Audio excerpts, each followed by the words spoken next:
plan on drinking about it. You drink a lot of water, Jared? I do too.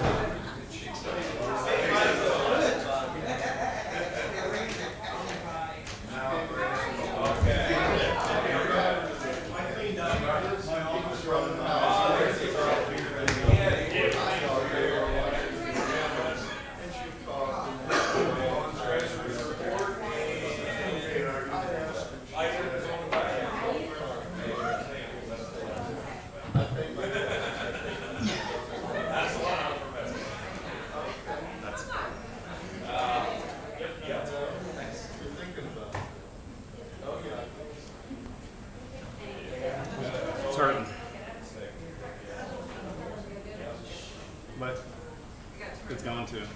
How long have you been off the... It's been off since January. But No.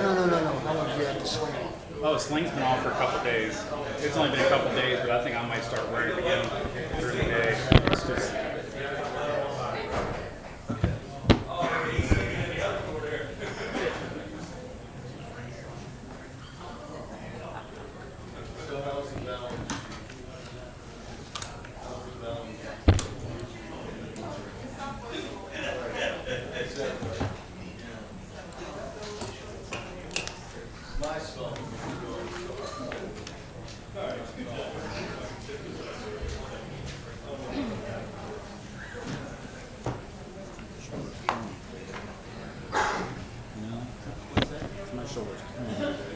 You know, I wonder if it's going to change the weather. That's too cold. Oh, that rain will do it to you. I'm going to start wearing my He told me I don't have to wear my sling, but I'm going to start wearing it during the day. That rain will do it to you. Believe me.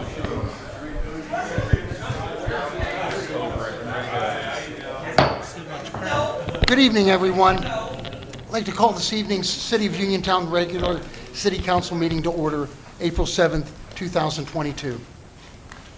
Roll call. Mr. Billy? Here. Mr. Vasaki? Here. Mr. Winfrey? Here.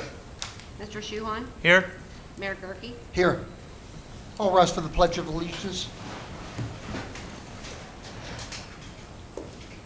Allegiance to the flag of the United States of America and to the republic for which it stands, one nation, under God, indivisible, with liberty and justice for all.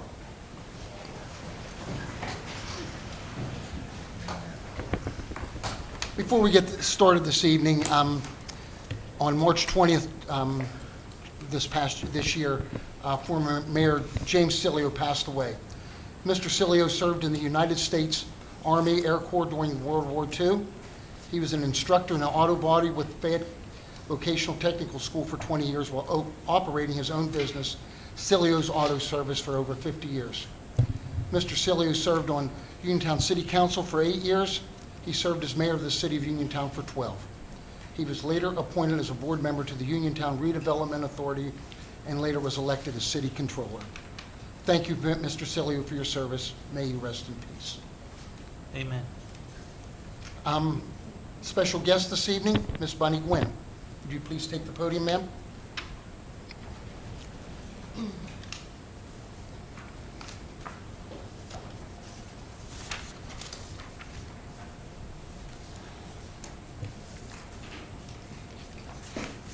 Mr. Mayor, council members, my name is Bunny Gwynn, and I am a member of the Green Gardeners Garden Club. And I have my cohort with me this evening, Carol Kerr. Safety in numbers. Anyway, I wanted to tell you just a little bit about who we are and what we do. The Green Gardeners are a civic-minded group, and we were founded actually 70 years ago. Our main focus is the beautification of downtown Uniontown. So that's, you can figure out why I'm here. If you drive through Uniontown, most of the trees in Uniontown, actually, we can take credit for. Over the 70 years, they started with trees, and they planted trees everywhere in town, big trees. So when you look at those trees, know that, you didn't pay for them, we did. So anyway, but our main project every year is the planning planting, and maintenance of several garden areas in downtown Uniontown. Specifically, Marshall Plaza, which is 5 corners, the perennial garden at the parking garage where the Lions fountain is, the troughs on Church Street, the Fireman's Memorial, the Shade Garden, which is in front of the old Chamber of Commerce building on Morgantown Street, and 54 urns on Main Street, Beeson, the Island, and Morgantown Street. So we plant over 700 annuals every year, and the cost to our club is approximately $3,000. Our biggest challenge, and the reason that I am here, is to solicit help, something new, especially in watering these plants. Our club has now only 10 to 15 active members who are aging, and we're finding it more difficult to hand carry gallons of water from our homes, which is what we have to do for some areas of Uniontown. All 54 urns on Main Street and Beeson are concrete, and they dry out very quickly. They need a gallon of water every single day, unless Mother Nature smiles on us and provides that for us. We are kindly asking the local merchants that have a pot in front of or near their place of business to please give these plants a daily drink. Marshall Plaza, now 5 corners, presents its own challenges to us. Even though there is a water source close by, we still have to connect and drag a heavy hose to the planting beds.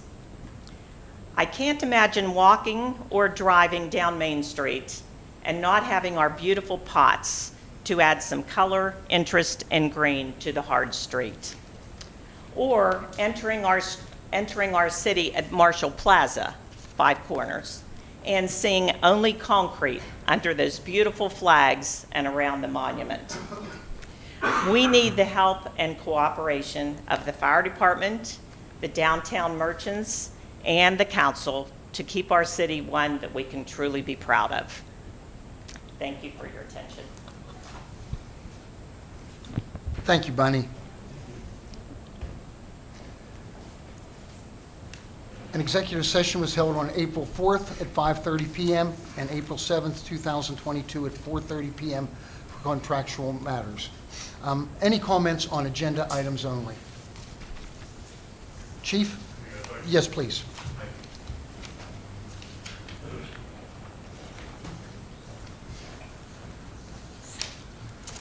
So I have comment on 3 agenda items, number 84, number 85, and 86 all in a row. I'll be brief and quick with it. Council members, I'm sorry, typically I'd give you a call heads up, but I've been fairly under the weather for the last week and a half, and it's been, I think I talked to Jared one night, and I was barely able to talk to him. Item number 84, you'll see, is the addendum to the Sheepskin Trail agreement we have with South Union Township.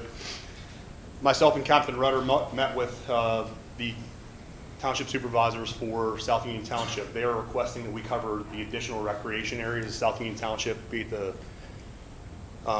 Rotary Trail that carries through South Union, connects in with the city, the Recreation Center, Arford Park area, and the Leaf Park, and also the trail that comes off of the Sheepskin, comes out of Lick Hollow and connects.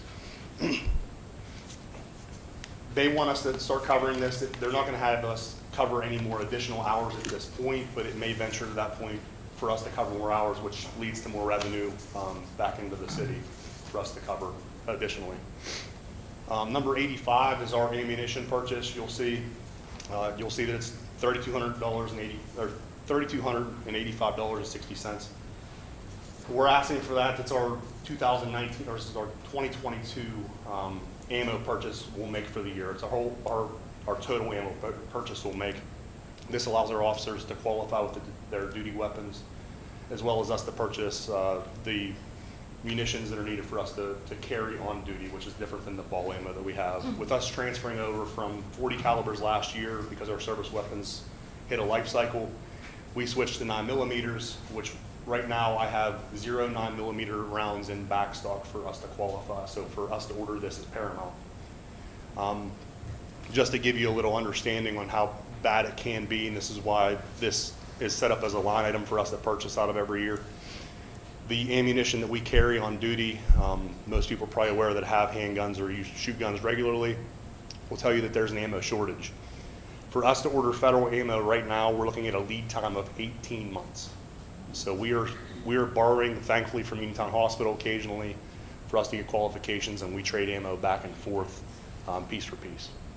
And then number 86, you'll see that there's a kind of an addendum to the tow list. We've taken calls multiple times, I guess, to this point about towers saying they wish that the rotation went from 2 weeks to 1 week, and that is because depending on the way the towers are set up, they could miss out on a full season. With 5 towers, you're talking before that gets back to the rotation, you're 8 weeks. So in the winter, I mean, tows are money to these towers, and we'll recognize that fact. And they're requesting that we switch to a 1 week rotation, which I'm not opposed to. It would require us to make an addendum to our tow list. But I believe in fairness, the best way for us to handle it, because we're kind of already into the 2 week rotation for the way it's kind of rolled through, by the time that the 2 week rotation would hit, so everyone had their full amount of 2 week rotations, would be May 22nd. So we could start the 1 week rotation on a fresh start, so no one's unfairly disadvantaged. And that's all I have. Any questions? Thank you. Thank you. Any other questions on agenda items? Mr. John? Yes, sir.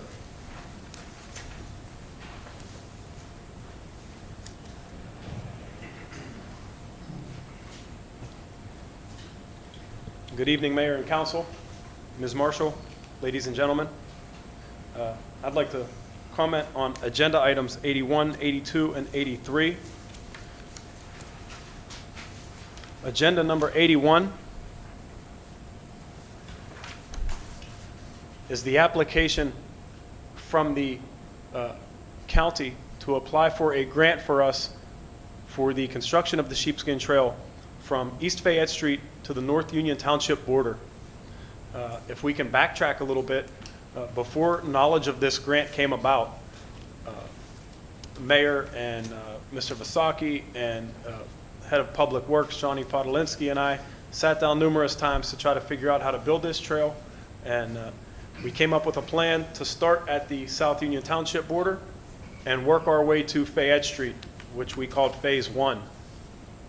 Now, the application in agenda item 81 calls for, again, East Fayette Street to the North Union Township border. I am going to pass out to you now the cost breakdown from what this grant cost breakdown. Councilman,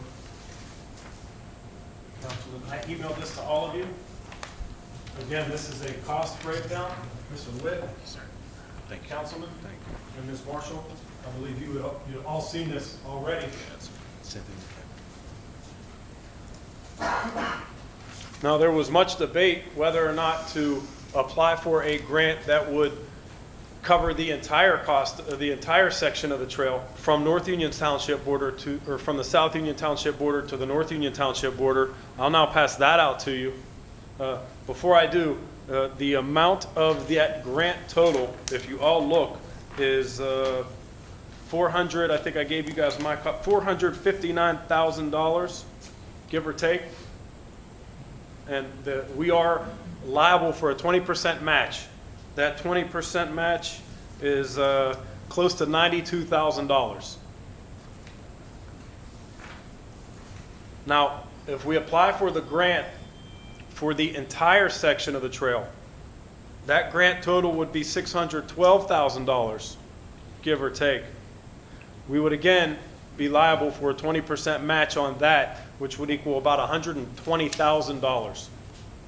We on the same page so far? There's a lot of numbers coming out. I should have enough copies for everybody. If I don't, I apologize. Maybe you guys can share again. This was all emailed to everybody. 2 left. Do you need a copy? I have one. Okay. Mayor has one, he said, Mr. Witt.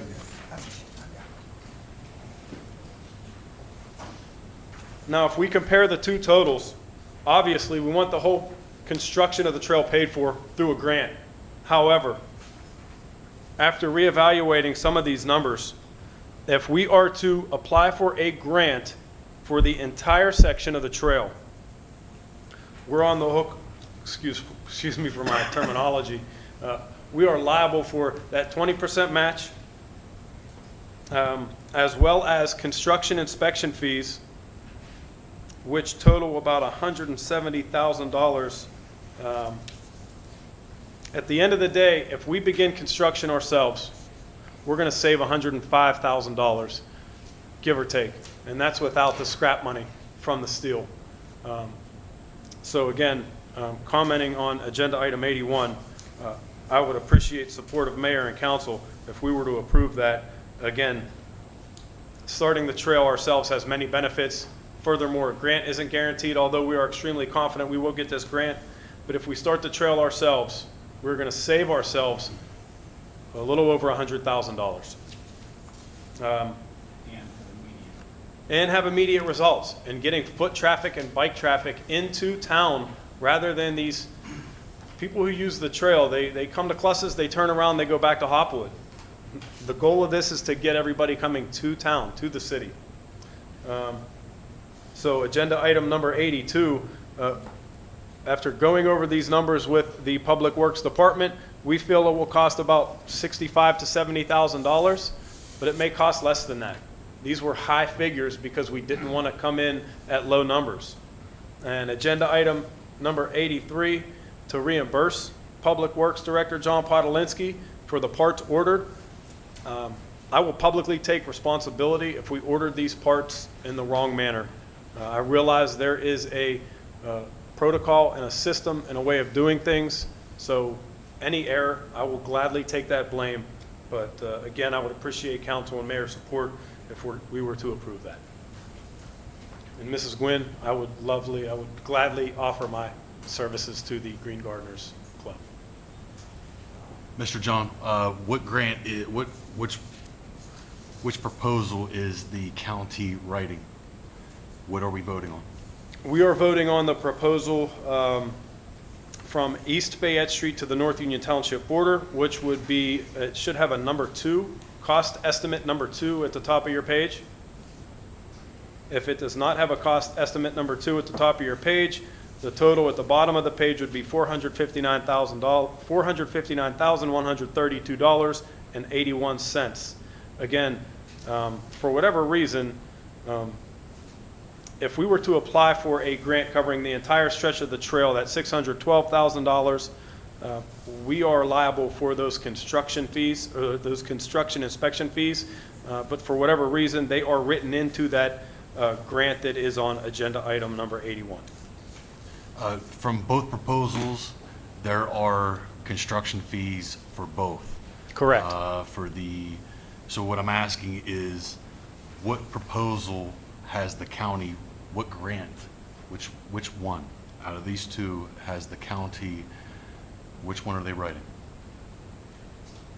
That's for us to vote on. That's agenda number 81. That's for us to vote on. Cost estimate number 2. We can't vote on that, so it's, He's saying the one with the total of $459,132.81. This is one we're voting on. Correct. The one we're voting. Correct. I supplied that other information because those were the ones we were kicking back and forth, and we were unsure of which way we were going to go because we initially thought that getting the entire trail paid for was better for us. After doing a little bit more digging and a little bit more investigation, it turns out that it will save us approximately $105,000 to the city if we were to start this trail ourselves and apply for the grant that is listed on agenda item number 81. And have some pride with our. Well, there's, in our opinion, there's a lot more benefits to it, but again, if we're just talking about dollars and cents, Right. that's what I'm bringing to the table right now. so just so we're clear, out of the two proposals, we are voting on the one that will allow to do the first 1,600 feet. So that the purchases that were already made that were supposed to reimburse at today's meeting, those decisions were already made. And the grant is already in process to be submitted, and we've already made a decision on that. So correct me if I'm wrong, what exactly are we voting on? Agenda item number 81, 82, and 83. So to be clear, that we're voting on this, and the decision was made to go with the 1,600 feet before the grant. I don't have a vote in the matter. Okay. I'm Thank you. giving my opinion that I would, as a taxpayer, as a city resident, as an employee of the city, as a stakeholder of the city, I would much rather see the city save $105,000 than spend the extra money. And in the essence of saving time, I mean, we could go through all those figures and all those numbers. But again, that $105,000 is a low estimate. And at the end of the day, I believe we're going to save a lot more than that by constructing the first 1,600 linear feet of the trail. So whatever was decided on, again, agenda number 81, if you take a look at your regular council meeting, I'm just trying to, your agenda items, yeah, 81, to authorize Fayette County to apply for the SMART grant through the SPC, that's not on there, grant funding on behalf of the city of Uniontown, that would be us, for construction of the Sheepskin Trail in the amount of $459,132.81 with a 20% funding match by the city of Uniontown of $91,000, or $91,826.56. You're giving us the information, we decide if we want to vote yes or no. Absolutely, absolutely, absolutely. And will we be able to start this before we actually get the grant money? If you approve it, Councilman Shuhon, we can start Monday, I believe, correct, if- Mr. Podolinsky? so. Which I believe the if I may. citizens are eager to see. If I may, Residents- when was it decided to change the language in the grant, what we were requesting? Well, Because okay, the well, article that was submitted to the Herald Standard that I read on the Herald Standard said that Let's back up we then, since you were asked that we were question. going It's- with $612,000 That's a great question. with That's a great question. $122,000. That's a great question, Yeah. Councilman. Again, we had decided to begin construction of the trail on our own before knowledge of the SMART grant. SMART's an acronym, S-M-A-R-T. Well, correct me if I'm wrong, it's on tonight's agenda to vote to start that project. Correct, I'm getting there. If you'd let me finish, I was actually in the process of giving you the timeline of where we were last Friday as we sat in Commissioner Vasiti's office to actually get some guidance, because the county is actually the one who's submitting this grant on behalf of the city of Uniontown. And again, I would like to stop and thank Commissioner Vasiti's for bringing this to our attention, and all the commissioners, and especially Art Capella of the county, who is going out of his way, going back and forth in hopes to get all these numbers together for us by tonight's meeting, as well as Sue Sepik and Dana Kentrick, both of K2 Engineering, have gone out of their way and have gone above and way beyond the call of duty with what they are doing to help us get these numbers in place, again, for tonight's meeting, because the grant's due tomorrow. All right, so anyway, let's back up to last Friday.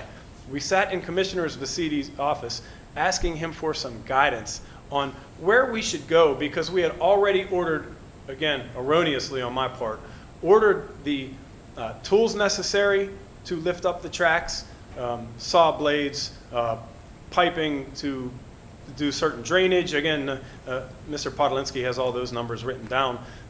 We're going to need tools in the future for point tracing. If I may stop you, Mr. John, I can't accept your, wanting to take responsibility for that. But, you know, respectfully, the gentlemen here at the table, they vote on who makes those calls. So that's. Okay, I won't accept, I won't Thank take you. that, I won't take that blame. I will get back to the meeting we had with Commissioner Vasiti's in the county courthouse offices, in which we had asked him for guidance, because we had already decided to start building the trail ourselves with our own resources, our own manpower, and most of our own equipment, with the help of some outside equipment. Since we had started ordering materials, and materials were already delivered and we already had a plan in place to begin last Monday. Now that the knowledge of this grant had come about, where, Commissioner Bacides, do we turn? How do we move forward, since we had already started planning and ordering materials and receiving materials for the first 1,600 linear feet? After a discussion, we had come to the conclusion that it would be best to restructure that grant so that that grant would pick up the cost from the construction of the trail from East Fayette Street in between Tri-County Tire and Marshall Monuments to the North Union border. And that's pretty much that. That's where we had decided to change the scope of the... I'm aware of the email thread that started on March 3rd. Okay, this was actually an in-person meeting at Commissioner Bacides' office also. And this was what date? You got me on the spot. My calendar on my watch is a little bit off, so what, last Friday? I would say so. Yes. And at that meeting, that was when we decided to change the grant. At the advice of everybody in the room, absolutely. Last Friday was April 1st. And I don't see a problem with changing the grant. I actually see a solution. And Well, again, this is going to save the city over $105,000 in costs and fees. I understand the numbers of the savings, but what I don't think that anybody understands is the fact that we have policies and procedures in place to protect the tax monies from being spent before approval. So on tonight's agenda, these agenda items that you're speaking of, this money was already spent. We did not have an opportunity to discuss it, and we did not have an opportunity to say one way or the other. That is what I have a problem with. Okay. And again, And that's that where I the took the fact that we were responsibility. already spending money before, and now we're coming to the meeting, and and I do appreciate all of the help that all of the commissioners do. And before you had come on board, but Councilman, the what I'm railroad saying had is- given us money for us I've to watched exhume the meetings tracks after out of the meetings where ground and this- to where begin this council has construction. voted And that to is what the spend money a is lot for. of money. That's what the money is for. I've seen many council meetings where, in my opinion, it was a shame how the money was spent. And through this past month, getting the feedback that I have gotten for speaking out on the policies, and to blatantly go against those policies after I spoke very hard about those policies, that's not good play. I would and it's believe not. those are concerning budget items and budgetary issues. So again, This is money we claiming were getting. responsibility for something that you don't have authorization to do, that's big of you. I admire that. I But it appreciate is the that. gentleman at the table here. I appreciate that. And the fact that for the first 3 months I've come in here and talked about the city's finances, and we have gone blindly and spent. And to totally go against policies that were put in place before me, before you, I think that's a total disrespect to everybody up here. And to say that we're going to save money, I guess that's one man's opinion, I guess. So, but thank you, though. And Yeah, once I again, haven't- I don't have a vote, so my opinion really doesn't matter, but I apologize to all the councilmen, Ms. Marshall, Mayor, ladies and gentlemen of our crowd tonight, anybody watching in and around the world on WMBS radio and video. I apologize for any disrespect, none intended. None of us intended anything. So how did we come to the conclusion that we were going to spend this money? Did it come to a vote? Did Again, we have erroneous did behavior. we have a full quorum? And I do believe that there are policies set in place to do this outside of a meeting. And Once I again, would erroneous behavior recommend on my strongly part. in the future that we would advertise publicly for a special meeting, and that we would, we can have the smirks and we can laugh, but this is serious. I understand. really- I'm just trying to keep a smirk in light of everything. Okay. You've given us the information, I appreciate it, you don't need to be grilled. I mean, you've answered questions, we're all aware of everything, so. Thanks. I really Once again, I would also like everybody to realize that in the, I don't know, Solicitor Witt, if I am saying this the correct way, in the litigation between the railroad and the city, The PUC proceedings. Okay, the PUC yeah. proceedings, we were granted X amount of dollars. I don't know if I'm at liberty to talk about the Which is amount. spent already. Councilman, I don't It's already interrupt you. spent. I would appreciate the same respect of not interrupting me I when I'm think talking. that you need to show a little bit more respect, and if you want to come at that late, you should probably I do the would work like and to sit at get, the table. respect is a two-way Okay. street, sir. If I'm So, talking, I would think- hope you wouldn't I interrupt think me. you've proven your point to everybody here. I mean, I really do. I think you have. I think we've discussed this enough. Thank you, Mr. John. Thank you, everyone. Thanks, Mark. Any other comments on agenda items only? Ms. Hodge?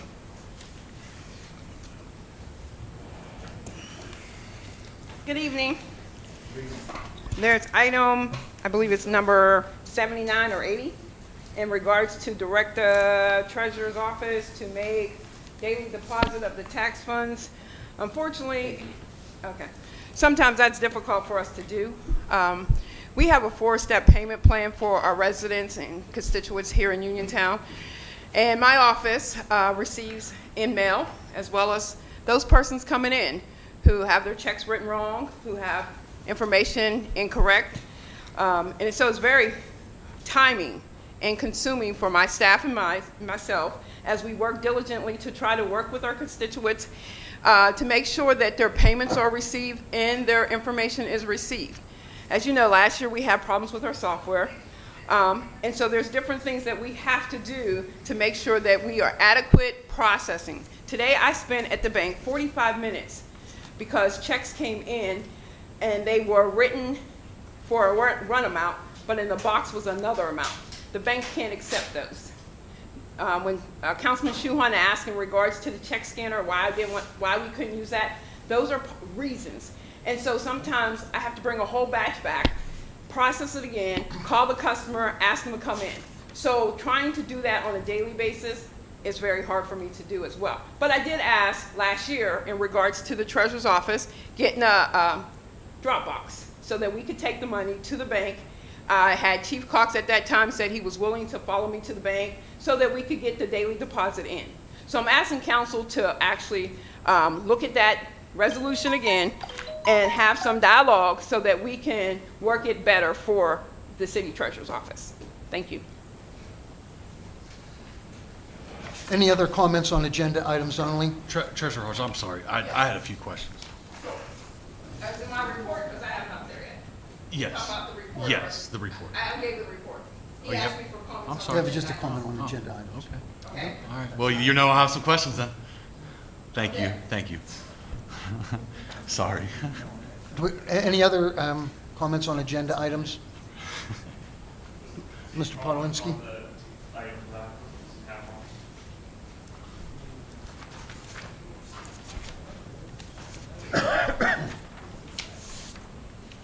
It's in regards to number 88, 89, 93, 95, and 98. Yeah.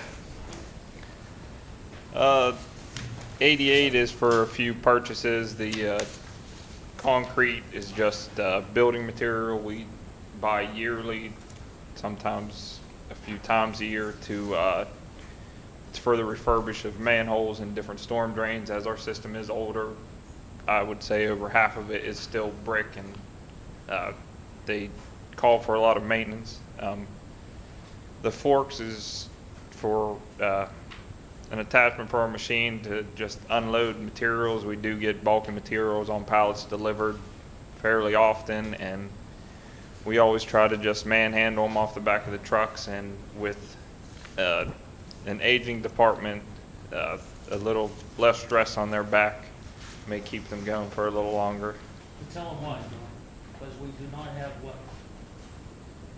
We do not have a forklift. We've never had one yet. It's not safe. I mean, unloading all the Yeah. materials just by hand, concrete. 89 is to enter into agreement with the Fayette County Housing Authority. We've had an agreement with them in the past, but it's recently expired. We have an agreement that we do go and clean and help maintain their sewer system for a fee, and it's always worked out well in the past, and we've been able to handle it. So it's a way for us to bring a little income back into our department. Number 93 is for, to get quotes for a dump bed for the truck that was approved at the last meeting. I know that the entire purchase of the truck wasn't budgeted for, but the truck that it is replacing is falling apart around itself, and without some serious money invested in it, I'm not sure how much longer it can safely be inspected and stay on the road. Number 95 is some safety issues that the inspector came by, and he said that they are. John, which inspector came by? What inspector came by? It was through workers' comp. It was through workers' comp, yeah. And they are some immediate repairs that he would like to see get done very soon here. There are some safety issues and could help protect the department and keep someone from being injured. And number 98 is to advertise for a full-time position in the Public Works Department.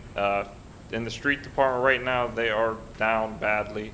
We have one full capable guy, and the other 4 are on light duty from injuries now.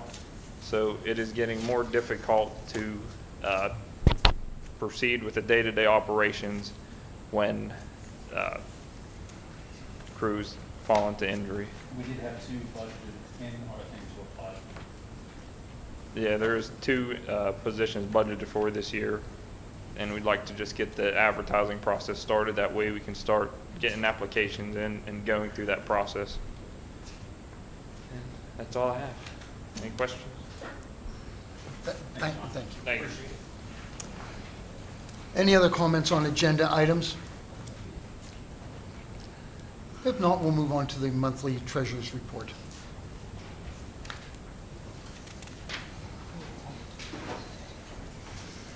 Good evening once again. Mayor and council, I have emailed you the report prior to the meeting, and I was hoping if you had any questions, Councilman Billy, that you would have talked with me prior to this meeting, but that's okay.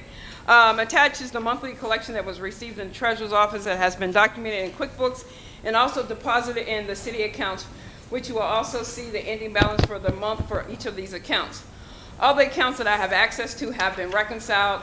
I would like to thank the mayor and those councilmen who acted upon the treasurer's office storage room and look forward to us moving forward on this project. My office would like to thank those taxpayers who came into the office or mailed their city real estate taxes, and whether you paid in full or submitted your payment, the city of Uniontown is grateful, and we hope that our payment plan system works for those who are taking advantage of it. This being said, we have collected $448,660.94 to date. Thank you again for allowing me to serve as your city treasurer. Mr. Billy, you had some questions. Yes, I did want to talk about the collection and Okay. going through from the cover sheet, just so we can further and better understand how we're coming up with these numbers. Could you explain to council what figures you're coming up with to get the 448,660? The 448,660 is what I collected for the month of March.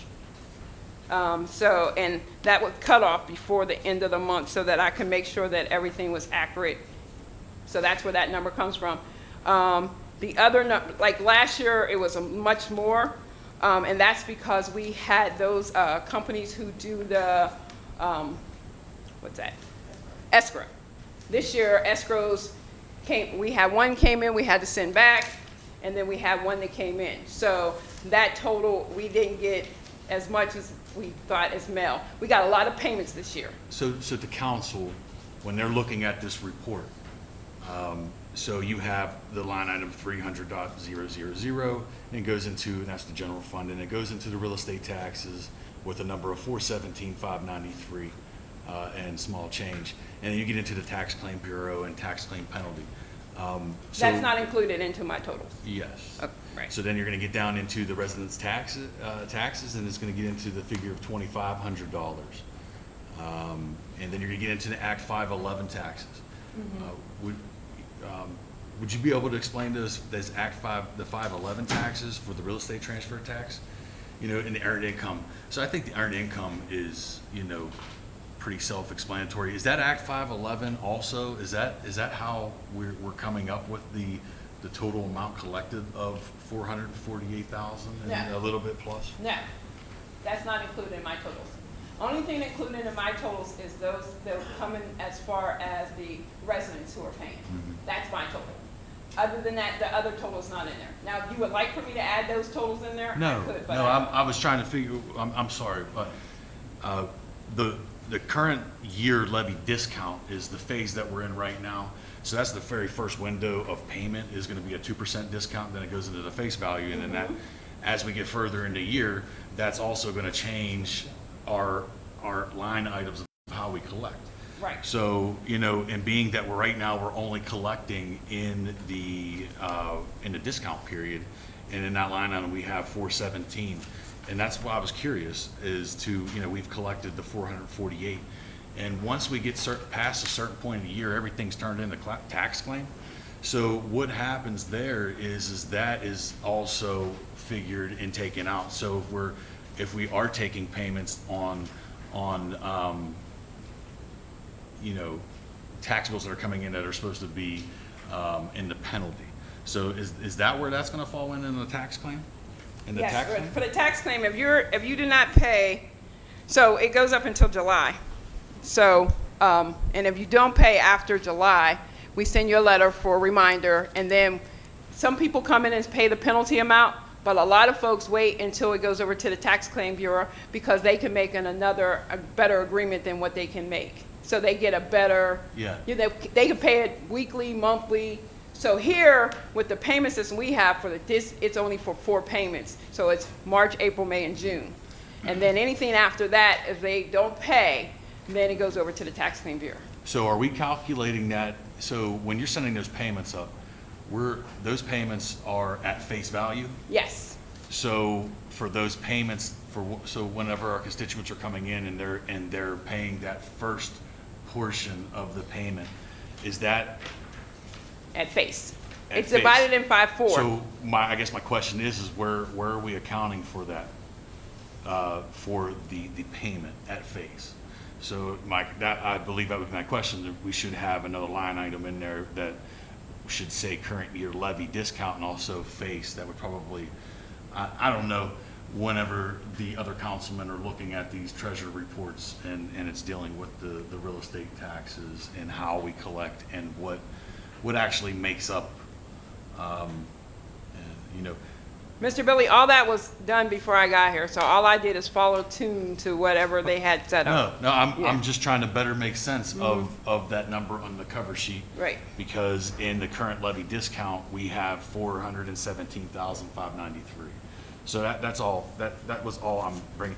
So then if you go in and you're looking, and if you gentlemen are looking at the general fund and the income, and this is on page 1 right after. So you're gonna have the 301 real estate taxes, and then you're gonna have 301-100 is the current year levy discount, and that's what we're collecting right now in the 2%. And then you're gonna have the 301-400, which goes in the Tax Claim Bureau. So all of these figures that are in the Tax Claim Bureau and a penalty, this is what we're collecting, that people that have paid in a penalty. So technically, we're no longer collecting those. The Tax Claim Bureau in the county, that's who's collecting those right now. And that's all I was trying, and really that's all my only question. And I'm, you know, I really wanted to get into that figure of, you know, what we're bringing in and try to really spit that figure out there to try to get everybody to understand that we spend this amount of money and we only bring in this amount. Well, some of that goes, you got to Yes. remember now, that figure also, library rec gets a portion of it. Absolutely. Okay, so Yes. there's a breakdown Absolutely. for them as well. Absolutely. Okay. So in your breakdown, that's shuffled off into the other accounts to come up with that? Correct. Thank you. You're welcome. Any other questions? I'm sorry. Okay, thanks. That's all I have, Ms. Marshall. Be resolved by the City Council of the City of Uniontown to receive the report of the treasurer for the month of March 2022, be and the same is hereby accepted and filed. Mr. Vasaki? Yes. Mr. Winfrey? Yes. Mr. Shuhon? Yes. Mr. Billy? Yes. Mayor Gurke? Yes. Be resolved by the City Council of the City of Uniontown to accept the minutes of the March 3rd, 2022 regular council meeting, be and the same is hereby accepted and filed. Mr. Winfrey? Yes. Mr. Shuhon? Yes. Mr. Billy? Yes. Mr. Vasaki? Yes. Mayor Gurke? Yes. Be it resolved by the City Council of the City of Uniontown, the council hereby directs the Director of Accounts and Finance to make payment of the following invoices for services rendered or products procured for the City of Uniontown for March 2022 invoices in the General Fund, $47,067.41, Sewer Fund, $7,415.20, Recreation, $1,568.72, Highway, $28,119.97, Recycling, $2,106.44, Off-Street, $2,122.40, Library, $30,000. Real quick, folks, before we take a vote on this, so, and I want to thank everybody in the city that has worked hard this month. It's been painful to tighten up the belt. It's not reinventing the wheel. It's coming back to center, and we have showed some great strides where we've had some massive payments going out in January, February, and March, and to come back for April's meeting and see that we were able to control. $47,000, don't get me wrong, that's a lot of money in taxes whenever you're trying to wait for wait for the tax money to come in, and really try not to start spending the money before we actually get it. So again, thank you to everybody, and don't let up. We need to continue on this tightening up.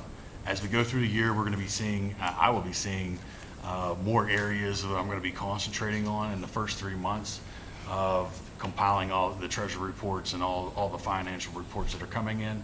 It's able to give me a better read of where we're at, and trying to pinpoint exactly where we're at and try to future predict what our expenses are going to be. So again, please, just let's continue to work very hard on trying to limit what we purchase before we actually vote on it. And again, thank you for the PO process. The PO process has, for the most part, except for one area that we discussed in the beginning of the meeting, but thank you. And I think that if we continue to move on like this, we will be able to be in a better fiscal situation and, to do a lot more of the projects that we want. So thank you. Who calls it me? I'm sorry? Is it me? To vote? No. No? Mr. Shuhon? Yes. Now it's your turn. Mr. Billy? Yes. Mr. Vasaki? Yes. Mr. Winfrey? Yes. Mayor Gurke? Yes.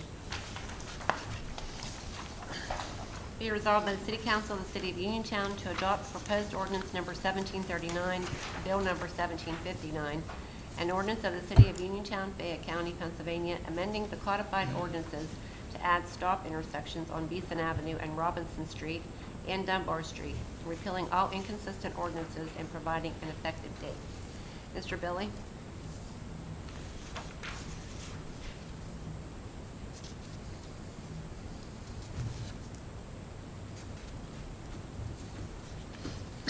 Yes.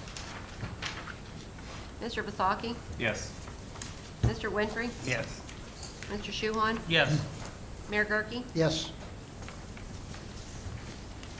Be resolved by the City Council of the City of Uniontown to reintroduce Bill 1757, proposed ordinance number 1736, City of Uniontown Police Pension Plan, an ordinance of the City of Uniontown relative to the establishment and maintenance of police employees' pension, annuity, insurance, and benefit fund or funds, amending ordinances containing certain provisions of the pension plan or program applicable to the police employees of said city. Mr. Vasaki? Yes. Mr. Winfrey? Yes. Mr. Shuhon? Yes. Mr. Billy? Yes. Mayor Gurke? Yes.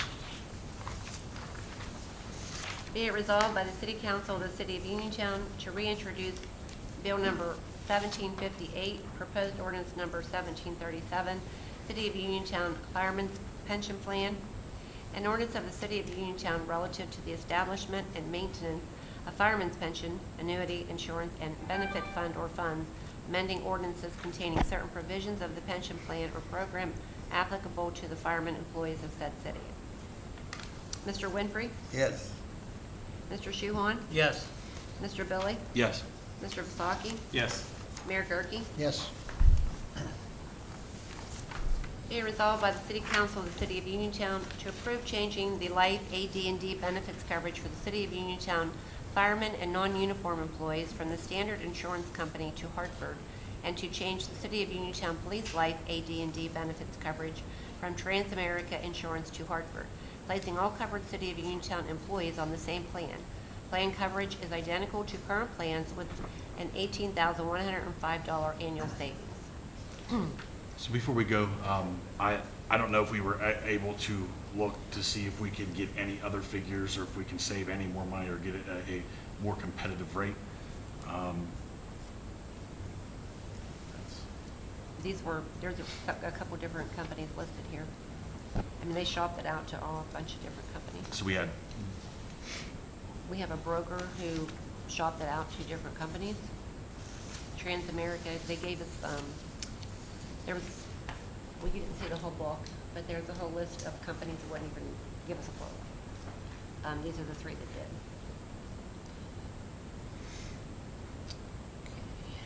I think this is your vote first, Mr. Billy. no. Mr. Vasaki? Yes.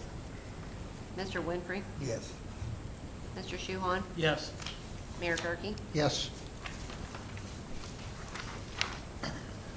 Be resolved by the City Council of the City of Uniontown, effective immediately, to direct and require the Treasurer's Office to deposit all real estate tax and per capita tax payments as follows.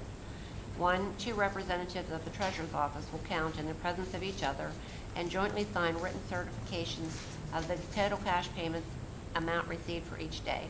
2, the Treasurer's Office shall document in its records the total cash payments amount for each day of the aforesaid period in accordance with its office procedures.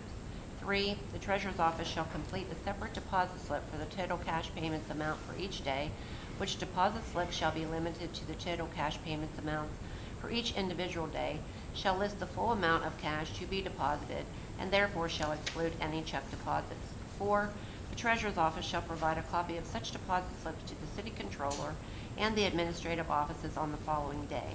5, the City Treasurer's Office shall deposit the total cash payments amount received in the city's tax clearing account at First National Bank on the same day or the immediately following business day that such total cash payments amount is received. And 6, the Treasurer's Office shall obtain a deposit receipt for each deposit and provide a copy of such deposit receipt to the City Controller and the administrative offices on the day following the deposit.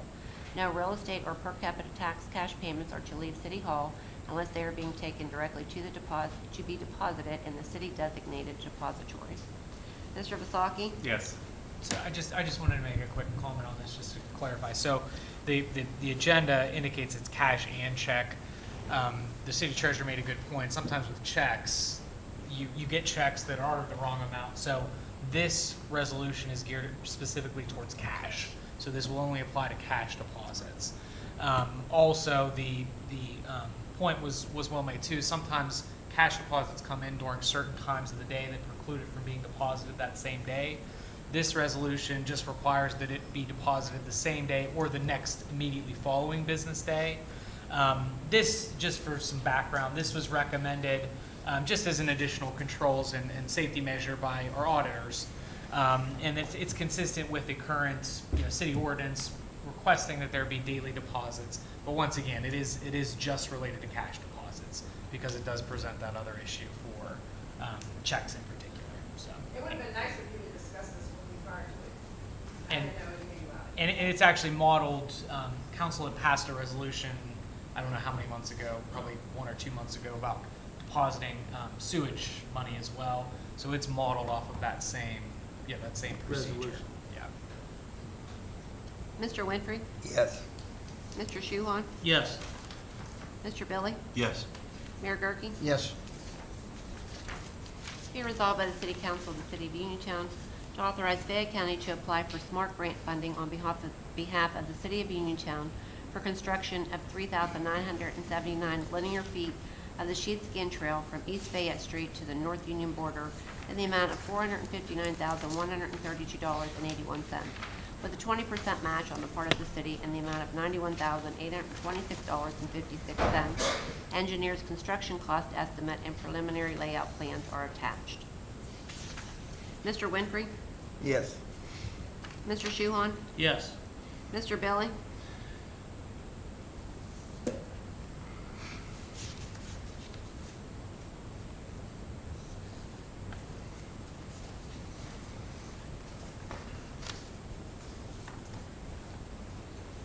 So I much rather would have seen the entire portion done from the township to township lines. That's not the case. That isn't the grant that was submitted. Perfect opportunity to get the trail done all in one shot while we are spending the match. And yes, it is true that we're going to have associated fees and costs. But that is a yes for the SMART grant, because I do believe that any money that you can get on a match and have it stretch is the wise decision to do. So that is a yes. Mr. Vasaki? Yes. Be resolved by the City Council of the City of Uniontown to authorize the City of Uniontown Public Works Department to construct 1,600 linear feet of the Sheepskin Trail at the intersection of South Pennsylvania Avenue and Bailey Park to East Fayette Street at an estimated cost of $60,000 to $70,000, cost estimate attached. So this here, before we get started, is the first section, which we're budgeting $60,000 to $70,000 to do. That portion of that grant within the $120,000, $22,000, $25,000, 20% match. That was money that we can allocate out of liquid fuels, which does not come out of the city budget, out of the city coffer. Would have been a much wiser way to go about it. And do not confuse this. I want to see this trail done just as bad as anybody else does. I know what it's going to do for us. I've seen what it's done for other municipalities. The difference with Uniontown is this trail runs right down through the middle of Uniontown, which presents so many more options to bring in so much more small business and, you know, a lot of things. But, you know, the original submission of this grant was for the entire. Now we're voting to spend upwards of $70,000 out of our general fund. And it said that it's going to be railroad money, but the way that this works and the way we collect money is that you're waiting for this money to come in through your collection, and we're spending it before we get it. So the true statement is that the railroad money in layman's terms is already spent. We're now relying on tax money to come in so we can fund these projects, and it is rolling in.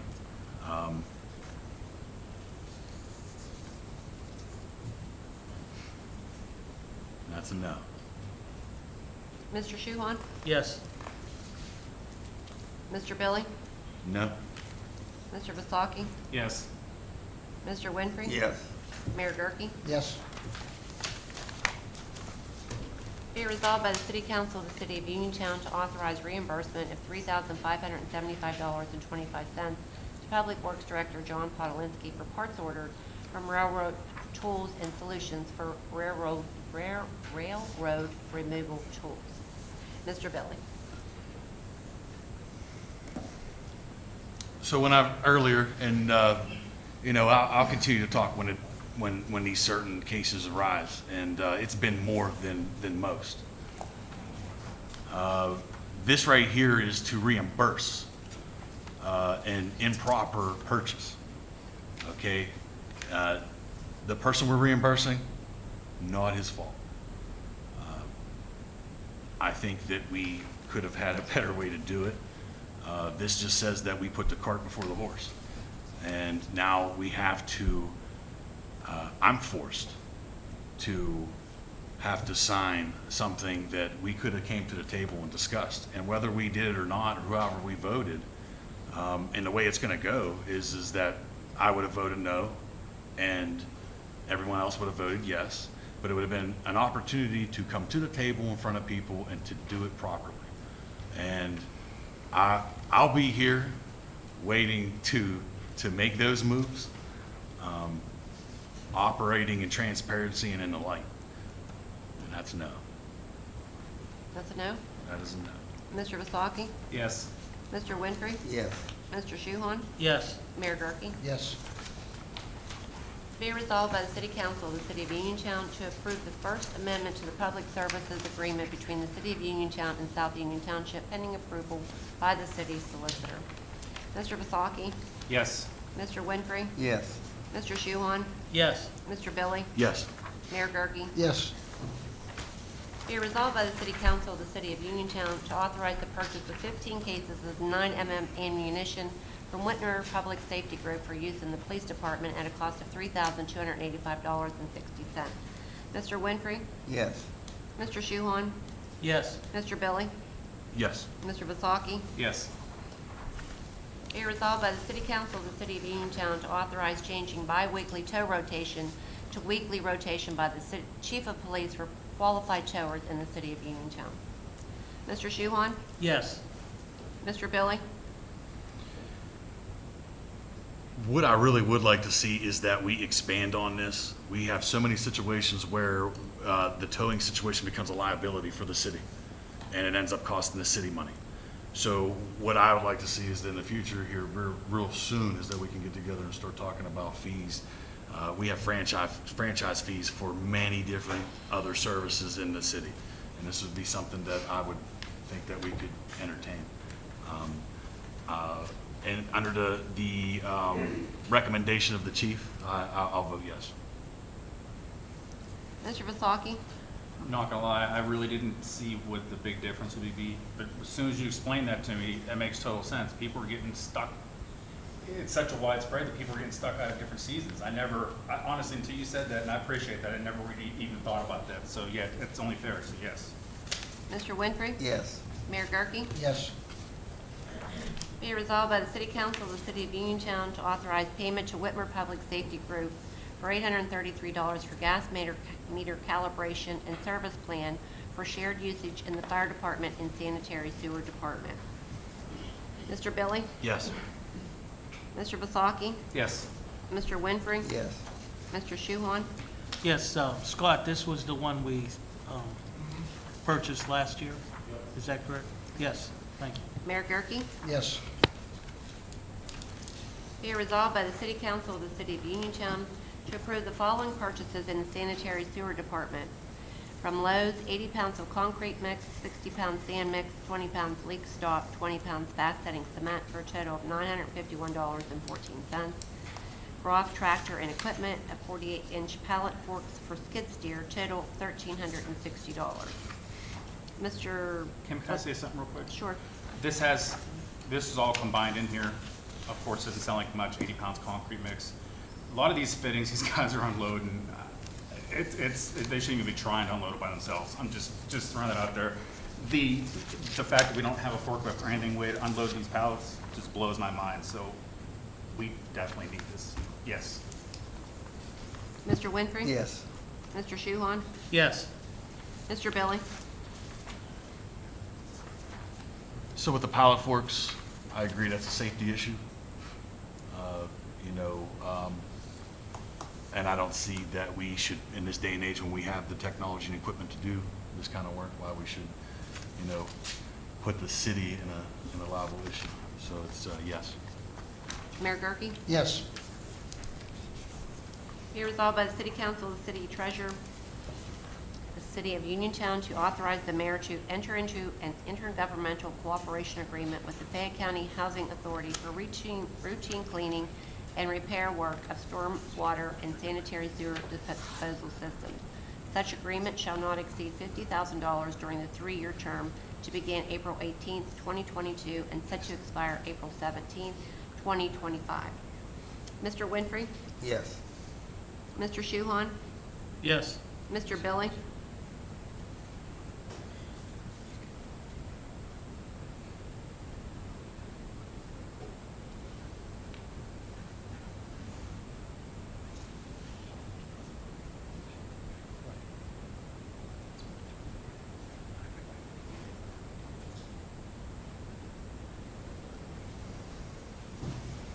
I have had an opportunity to take this, look at this agreement. And knowing members of the board and the director, and I think that a lot of us at the table do, I think there may be an opportunity to, we provide a lot of services for a lot of different nonprofit organizations, and and for the hospital, for example, is a pilot program where you pay in lieu of taxes. They're non-exempt, or they're tax exempt, and we're able to get this. And this is kind of something like that, where getting into this agreement, and this also starts to generate revenue for our jetter truck, which is something that when we purchased was supposed to pay for itself. So I think that it's good, and it starts to bring some income in. I think that we could have had an opportunity to maybe sit down and discuss and maybe see what is, because maybe the scope of work is more than what it just using that. Maybe there's something else that we can get into a larger agreement to, things that we're already doing.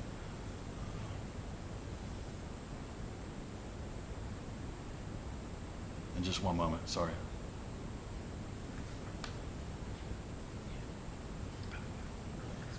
Yeah, yes. Mr. Vasaki? Yes. Mayor Gurke? Yes. Be resolved by the City Council of the City of Uniontown to ratify acceptance of an Assistance to Firefighters grant in the amount of $461,904.76 and 5% match of $23,095.24 for a new fire truck, and to ratify the additional expenditure of $18,838 due to increased cost of fire truck. Mr. Shuhon? Is this the one that we're getting now for this year? Is that correct? Yes. Mr. Billy? So this right here is a perfect example of not knowing what inflation and future costs can be. Here's where the match has gone up, and this is the April Fool's of the meeting. And the reason I'm saying that is because this is where you have a great opportunity to make this money stretch that the city has through the grant process, and uncontrollable due to the market, the supply chain. And this is what it's in the importance of why I'm always going back to what we actually bring in, and I've had many discussions with these gentlemen, and I've said these figures many times, and we've spent over $2 million already. $2 million. So we're just going to continue to spend. The smart way to use this money is to go after grants that right here, okay, a $461,000 grant, okay, 23,000 with an additional 18, and that right there is an uncontrollable expense that you have got to pay. That's why it's smart to not make the decisions of wasting the money for exactly right here.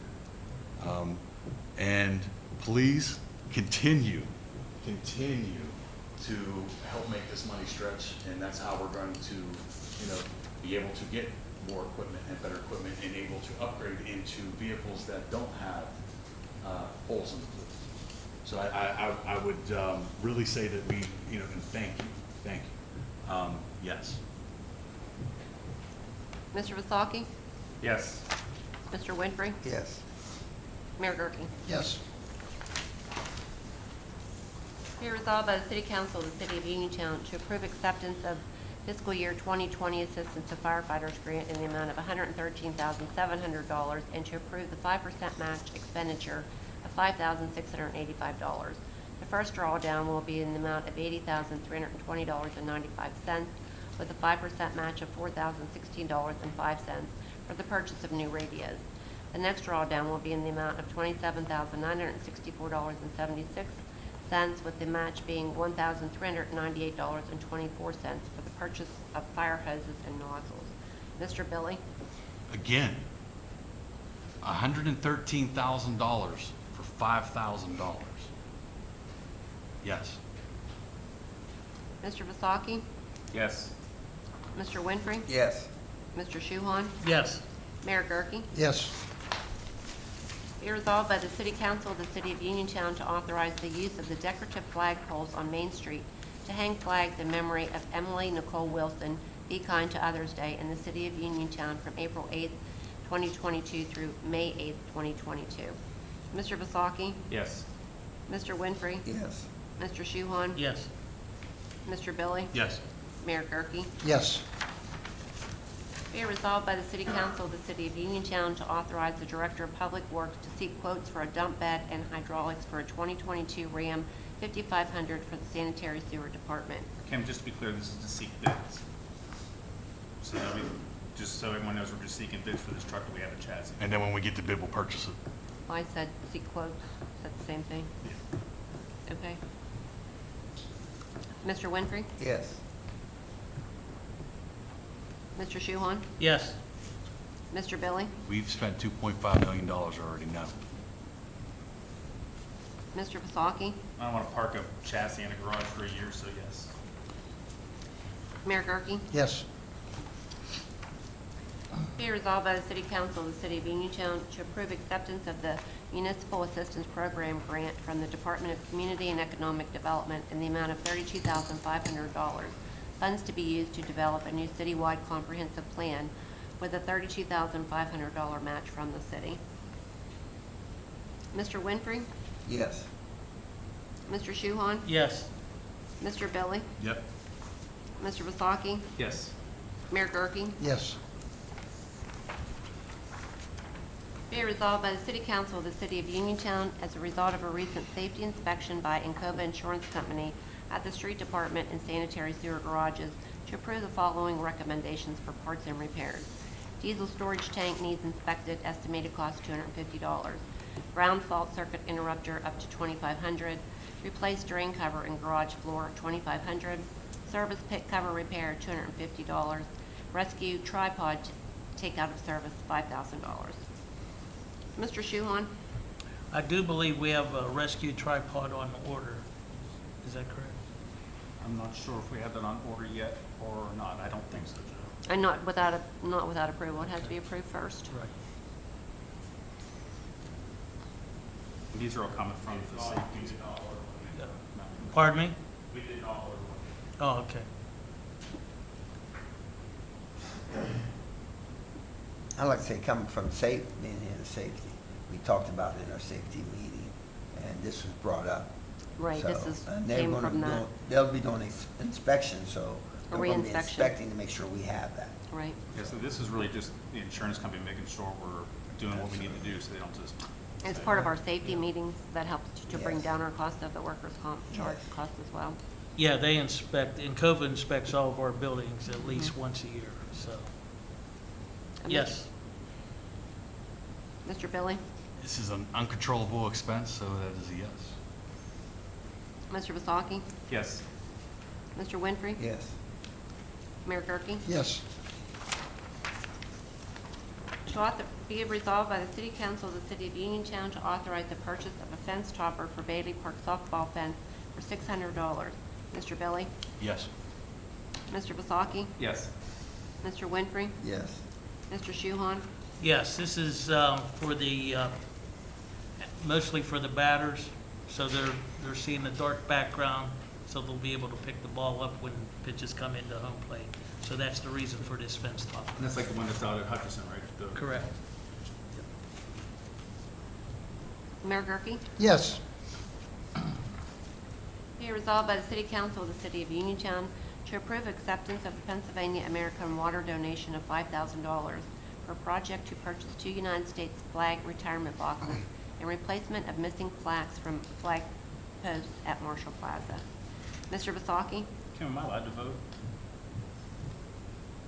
I don't think I'm allowed to on that one. That's if where you'd it works. Yeah, if I'm you'd gonna abstain from that one, I'm Yeah. sorry. Mr. Winfrey? Yes. Mr. Shuhon? Yes. Mr. Billy? Yes, and thank you. Mayor Gurke? Yes. Be it resolved by the City Council of the City of Uniontown to authorize advertising for the full-time position of Public Works Employee 1 at a starting salary of $13.96 per hour. Mr. Billy? I would suggest that we look into part-time, get 2 bodies, 2 more people for the department, part-time. What that does is also controls our health insurance expenses, our liabilities, and also changing the legacy for the pension.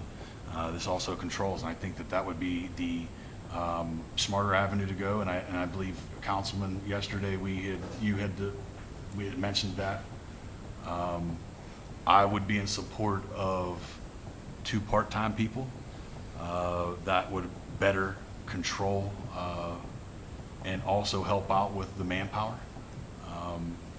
Also, give us an opportunity maybe to put that in a mid-shift so we can start splitting shifts up and go into a shift differential. And what that's going to do is help curb the overtime, which we are about to deplete for the budgeted line item, which gets into the realistic revenues and realistic expenditures. If we could table this, I would be in favor of tabling this resolution to look further into it. Are we able to do that? I'd just like to make one comment. The only problem with part-time is that I need CDL drivers, because more than half of our fleet, they say for split shifts for winter, those are 90% CDL Class B trucks. So for the part-time wage, you're gonna hire someone, you're not going to get a Class B CDL driver to come in. So I'm real big on bringing people in at entry level, and hopefully we can get younger, and it's nothing against age, but hopefully with the picture and what that would do is give an opportunity to have someone grow in the department. And the way we do it in the county is that you can bring in those kinds of people, and then you can hire from within, and that you can bring those people up and give them an opportunity to get more experience. And at the same time, that saves the city, because we're bringing those people in at entry level, and we're able to give them, and we're able to send them to get sewer certified and get their certifications and do different things like that, and build them and let them grow, because this is what you want to do, is you want to have retention. So again, I'm in favor of tabling this, and maybe we can come to the table. I don't think we need to table it. The man needs help.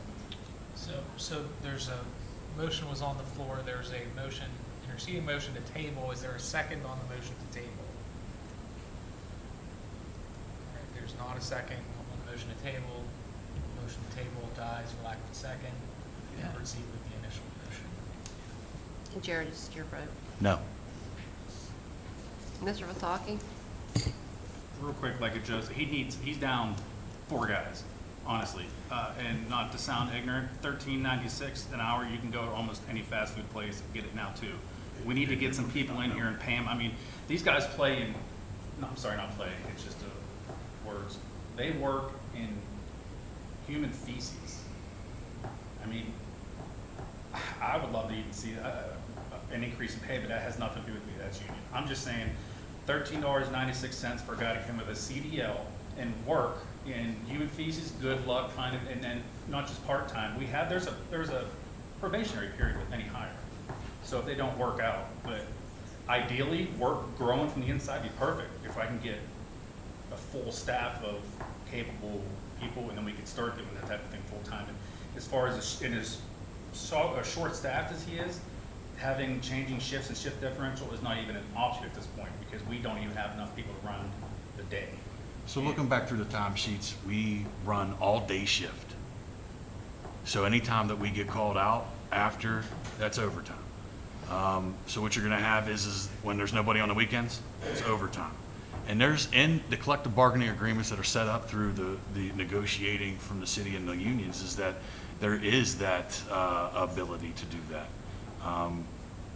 Again, it's the wise for the future down the road.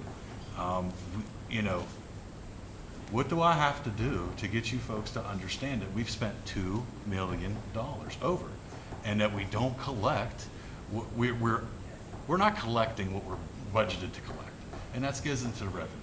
And, you know, it's just, don't insult. You know, what I'm telling you, folks, is exactly what I'm seeing, okay? And I'm gonna predict to you that you gentlemen are gonna raise taxes. Please, stop. I made a comment yesterday, and I would like to shut the tap off at the curb before it even comes in. We're spending it before it comes in. Let's try to shut it off before it comes in. And that's all I'm asking, and I'm looking for a way for you gentlemen to understand it.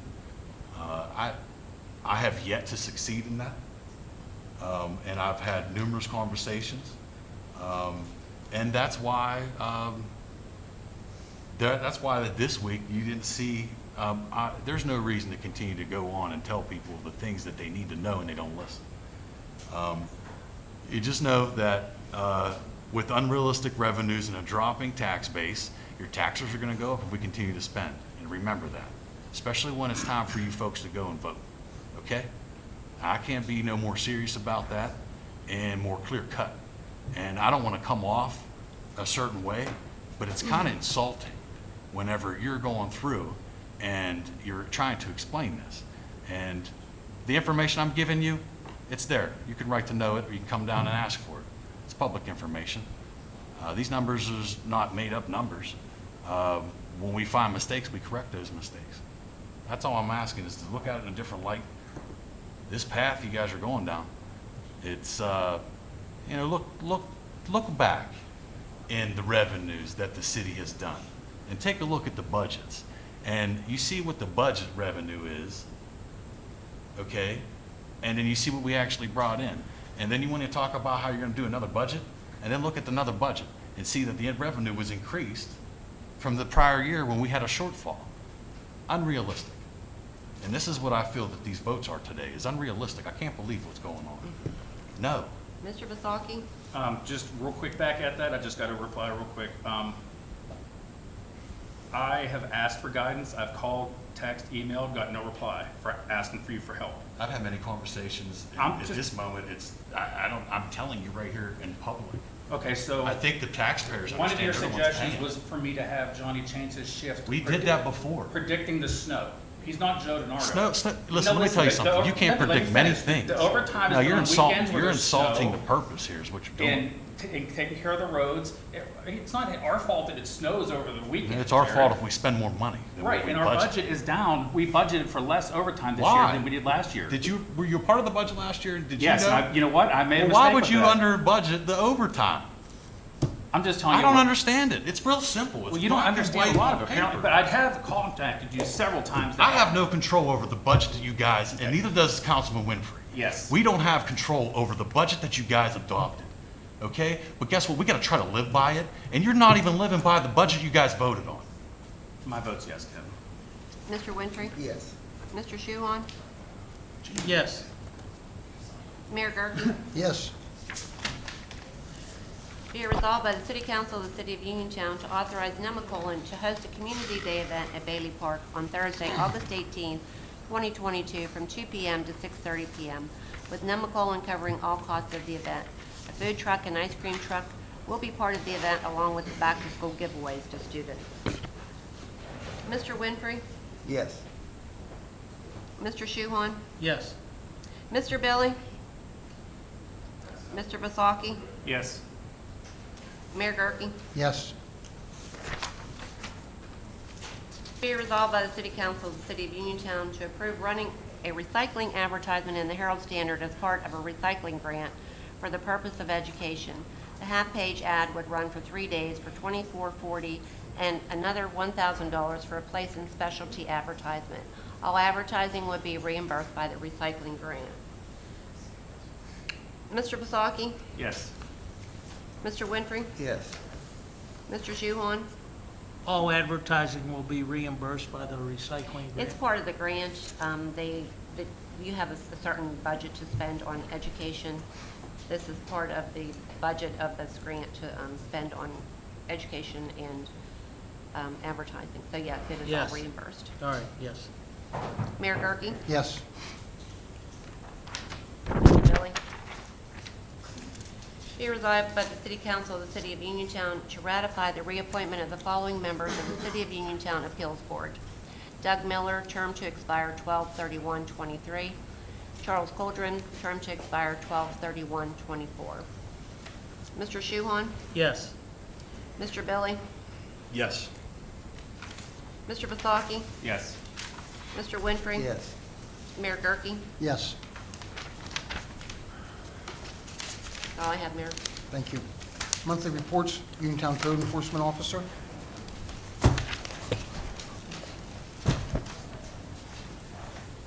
Good evening, everybody. Had 13 new code cases logged in for the month of March. Closed 18, carried over 29. I wrote 18 sweep violations for the month of March, which gives me 32 for the year.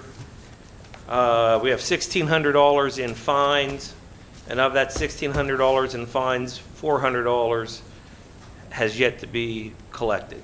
So we've collected 12.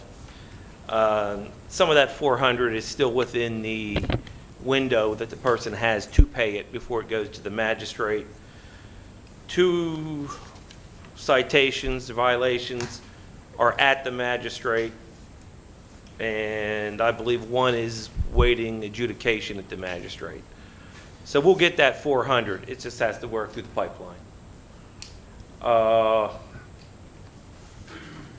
Been working with redevelopment, targeting houses to tear down. As soon as they have demolition contracts set, we can go. I know at least 2 of the properties they purchased, so there's no red tape. We'll just tear them down when their contractor is able to do it. I believe there's 3 other buildings in which we, the city, are going to tear down. I've begun that process. 1 on Murray, actually 2 on Murray. 1 could go anytime, the other one can go within 30 days. And there are some other properties that we're looking at which will be taken down as well for demo. So that's about it. Any questions from anybody? All right, thank you. Thanks for all you do, Matt. Thank you. Fire Department report. For the month of April, our fire department ran 72 incidents with breaks down as follows. 12 fire incidents, which included 3 building fires, plus 5 scorched burns, but no ignition within building, 1 cooking fire, and 2 trash fires. 26 rescue incidents, 22 of which were vehicle accidents, 1 each rescue or removal of an injured person from machinery and from a stalled elevator. Also, 2 removals of an injured person from a building. 12 hazardous condition incidents, including 3 gas leaks, 3 carbon monoxide incidents, 4 power lines down, and 2 electrical equipment issues. 14 public service incidents, including 3 persons in distress, 8 lockouts, 2 general public service details, and 1 standby for another fire department. 2 smoke scares, no active fire found, 5 fire alarm activations, 1 windstorm damage, and 4 fire drills in public facilities. Thank you, Mr. Mayor. Thank you. First, I'd like to start off, we, the department, owe everyone at this table a big thanks, a huge thanks. The fire engine is moving fast, way faster than we expected. Things are going very, very well with it. In fact, it is at the next phase right now, getting all the lettering, graphics, and so on put on right now. really appreciate your support in passing the resolutions and supporting us with the grant program. And rest assured, we will continue to seek out as many grants as we possibly can to help offset the cost of our department. So just a couple other things though, as far as the engine. I'd like to give out a couple of thanks within our department. Chief Griffith in the back there, he's always been really supportive of us with writing our grants, and said, hey, you know what, go for it, guys. Kind of gave us the ball and let us run with it. So we really, really appreciate that. So thank you for all those years, Buck. Our truck committee consists of Rick Lynn, Mike Smithberger, and Rob Lieberger. Basically, we're building a carbon copy of the new engine we won 2 years ago. It's really a great engine, and it's worked out really good for us. So we're close. We are really, really close to getting this thing in. So again, thank you to everybody for that. Also, I'd like to report on the training every month. As I always say, training is our backbone. We train so we are prepared and ready to serve you. And we had some really, really impressive numbers this month. April alone, 476 man hours among 22 members. That's both paid staff and volunteers. Again, that is quite an impressive number, especially for a small department. We're not really that huge of a department. So guys are getting out, they're training. Also, you're seeing guys out and about in the public too. We're out extending our community outreach again, speaking to the people in these commercial buildings, doing preparedness in there. And we definitely want to continue with that. So again, it helps us serve you a whole lot better. One of the things we had reported on last month, or maybe it was the month before when we started, we've done a series of specialized rescue training, and we've really expanded on it, especially with this last session. I think we had, what was it, Buck, over 15 guys maybe attended this, and we got really deep into, we got into, we're going to work towards impalement injuries, we got into crush injuries, lifting with airbags, different metal cutting techniques, and so on and so forth. We love to do the training, and again, it really helps us serve you a lot better. Repairs on our ladder truck, they're moving along. Believe everything is settled between the insurance company and the at-fault, so things are looking good as far as that goes. We don't really have a timeline on it yet, though. So we're probably looking at maybe several weeks, maybe if not a couple months. But things are moving. And South Union still South Union is still assisting us. assisting us, providing coverage with us, helping us out. So we'd like to absolutely thank them as well too. You saw on the handouts, we actually handed this out as well. Two of our volunteer members, Hillary Griffith and Matt Burns, they approached me a little while back about a really nice community project. And they didn't have to twist my arm a bit. And if anybody knows me with animals, so there you go, right? Exactly. So, but yeah, fill the fire truck for Fayette Friends of Animals. On the back, there's a list of supplies. If anybody wants to donate, you can bring them down to the central station. We'll gladly take them. Just a couple other things. The Green Gardeners, are they still here? You can count on the fire department. We'll definitely help you whenever we're able to. And finally, I got to get my monthly plug in. Bingo tonight at the social hall. As a matter of fact, it's starting in 5 minutes. So if anybody has any, you're going to miss the early bird. So if anybody has family that likes bingo, tell them to get on over there. And I think that's all I have. So, but again, thank you for everything. Thank you. Thank you, Chief. Police Department.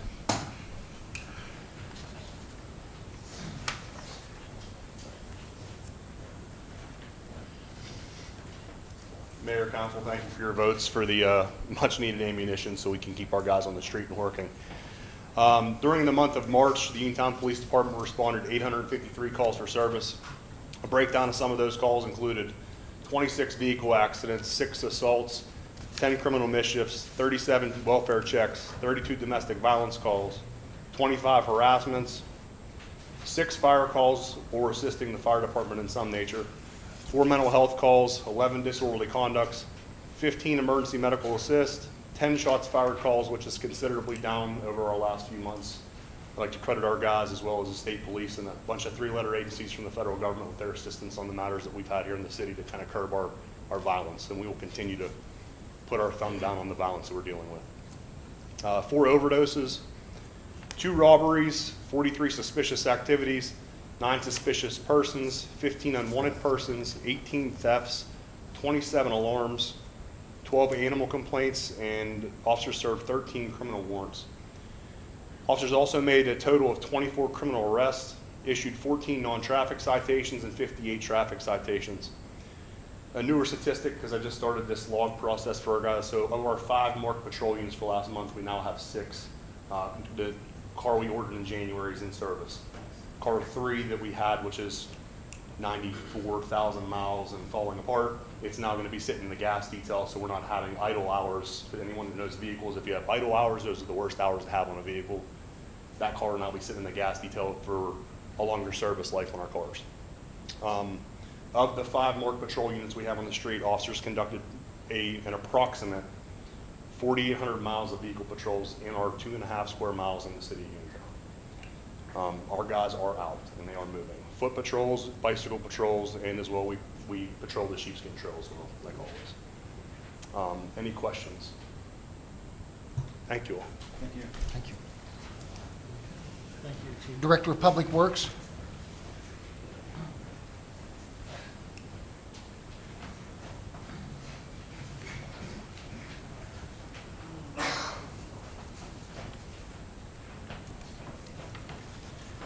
Good evening again, everyone. This month for the total sewage collections, they took in $199,888.82, bringing the year-to-date total to $607,269.34. We do our best to keep the sewer system in full operation. Sometimes there are some unexpected issues, and we had one the other night that myself and 3 other employees were at until 10 o'clock to try and resolve the issue, and luckily we were able to resolve it without incurring any major cost of having to replace lines. Our system is aging, and we do need to start looking into different ways of funding it, whether it be grants or it's an old system, and there are some known issues that we could address with different infrastructure fundings. As far as that, I know we've been in conversation about the Kerr Street project. I don't know where we are with that between Uniontown and North Union. It is a joint project that we are in the process of discussing. I believe that that is a good step forward in showing the DEP and helping towards our corrective action plan to show that we are making some progress, or at least trying to. And also to let everyone know, as far as the Kerr Street project, Columbia Gas is in the area doing camera work for something on their end, but they are willing to provide us with the proper mapping and knowledge to move forward with the Kerr Street project plan, so we can get the drawings and blueprints drew up for that. One less cost for the mapping. Correct. Also, like I said, the street department, they are trying to operate as best as they can, but now we have, out of the crew of 5, 4 of them are down on light duty. I believe one of the 4 is out on comp, so they are trying to keep up with the ongoing potholes and the street cleaning, and they do a great job of keeping downtown clean. They go down there every morning, empty the garbage cans, clean all the sidewalks, and I believe it shows that they do accomplish that fairly well. As far as that, that's really all I have. Thanks for your work, John. Yep, thank you. And real quick on this Kerr Street project, DEP has been on us for years. We're in a corrective action plan because we have so much of our storm sewer and rainwater, everything going into one. The plant can't keep up with it. This is something that we've got in with the Joint Sewage Authority plus North Union and us. We've coming around with a good plan for us all to work on this area that's it's in Kerr Street so close to the authority. That's why they're getting hit so hard, and that's why we're starting that first. But this is something we're all working together with, and we're going to get finally some positive movement. We can get DEP appeased with this, and we'll start letting up on the sewage plant. So just let everyone know that. Thanks for working.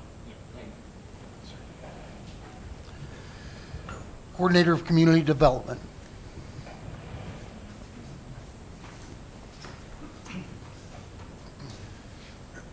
Good evening again, Mayor, Council, ladies and gentlemen. First, the relationship we've built with Carnegie Mellon is a very special one. If you don't know, right now we've got a group of graduate students in town studying the possible and potential impacts that the Sheepskin Trail can have on our town. And they're looking at a lot of data, statistics, benchmark cities, and things of that nature. From that came another group of Carnegie Mellon students and professors who showed interest in our town. So semester by semester, we're starting to get more interest in people who study these particular issues that our town and our city faces, and they're volunteering their time to come in and provide suggestions and do some asset mapping. So that's moving forward, and we look forward to the graduate students of this semester with their final presentation next month. If any of you would like to see their midterm presentation, shoot me an email at mjohn@uniontowncity.com. I'll shoot you their midterm presentation. It was absolutely mind-blowing, some of the stuff that they had come up with and presented at the Hines College at Carnegie Mellon last month. We are grateful to our county commissioners and the County Redevelopment Authority for approving us for the LSA grant this year. First time in recent memory that the city was awarded the LSA grant, and we were awarded $25,000 for improvements to Bailey Park, and we were actually going to talk to the commissioners to see if we could shift that over to the first 1,600 linear feet of the Sheepskin Trail. We'll leave that up to council. I'd like to present this certificate to council. And just a quick email. You can pass those down, Councilman, if you wouldn't mind. Absolutely, thank you. I would like to take this opportunity to thank First National Bank as well. They had donated money to the Sheepskin Trail and in the construction of a bike rack with their logo on it. And that was part of our Sheepskin Trail fundraising event that we had, and we are grateful to First National Bank for their generosity. The comprehensive plan is getting set to begin. We've got a short phone conversation, I believe, tomorrow with the team assembled by Gibson Thomas Engineers. Parking garage equipment, much needed. The antiquated equipment that we have is outdated. So we have got a few different companies ready to submit some proposals to us. We had a group coming in last week who took a look at our garage. We had a group a couple of months ago come in, take a look at both garages. Again, this is a way that we feel we could spend money in order to generate revenue for the city, especially being the county seat. Last but not least, the Sheepskin Trail. I think everybody is excited to begin the first 1,600 linear feet of that trail. And I believe that's going to happen on Monday. Thank you, Council, for those votes. And Ms. Kutek, maybe we can all get together and take some pictures of that first shovel going into the ground, because I think that is a monumentous event. And I think that a lot of people were excited about it, and I think that is one that we could promote in the city moving forward. Thank you all, and have a great evening. Yes, sir. Director of Planning and Community Relations.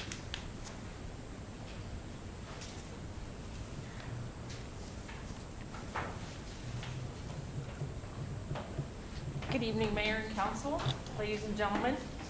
I want to thank the Green Gardeners for coming tonight and for their continued dedication to the city, Marshall Plaza, the Fireman's Memorial, and the Plaza on Pittsburgh Street, the 54 planters that they spoke about throughout the downtown.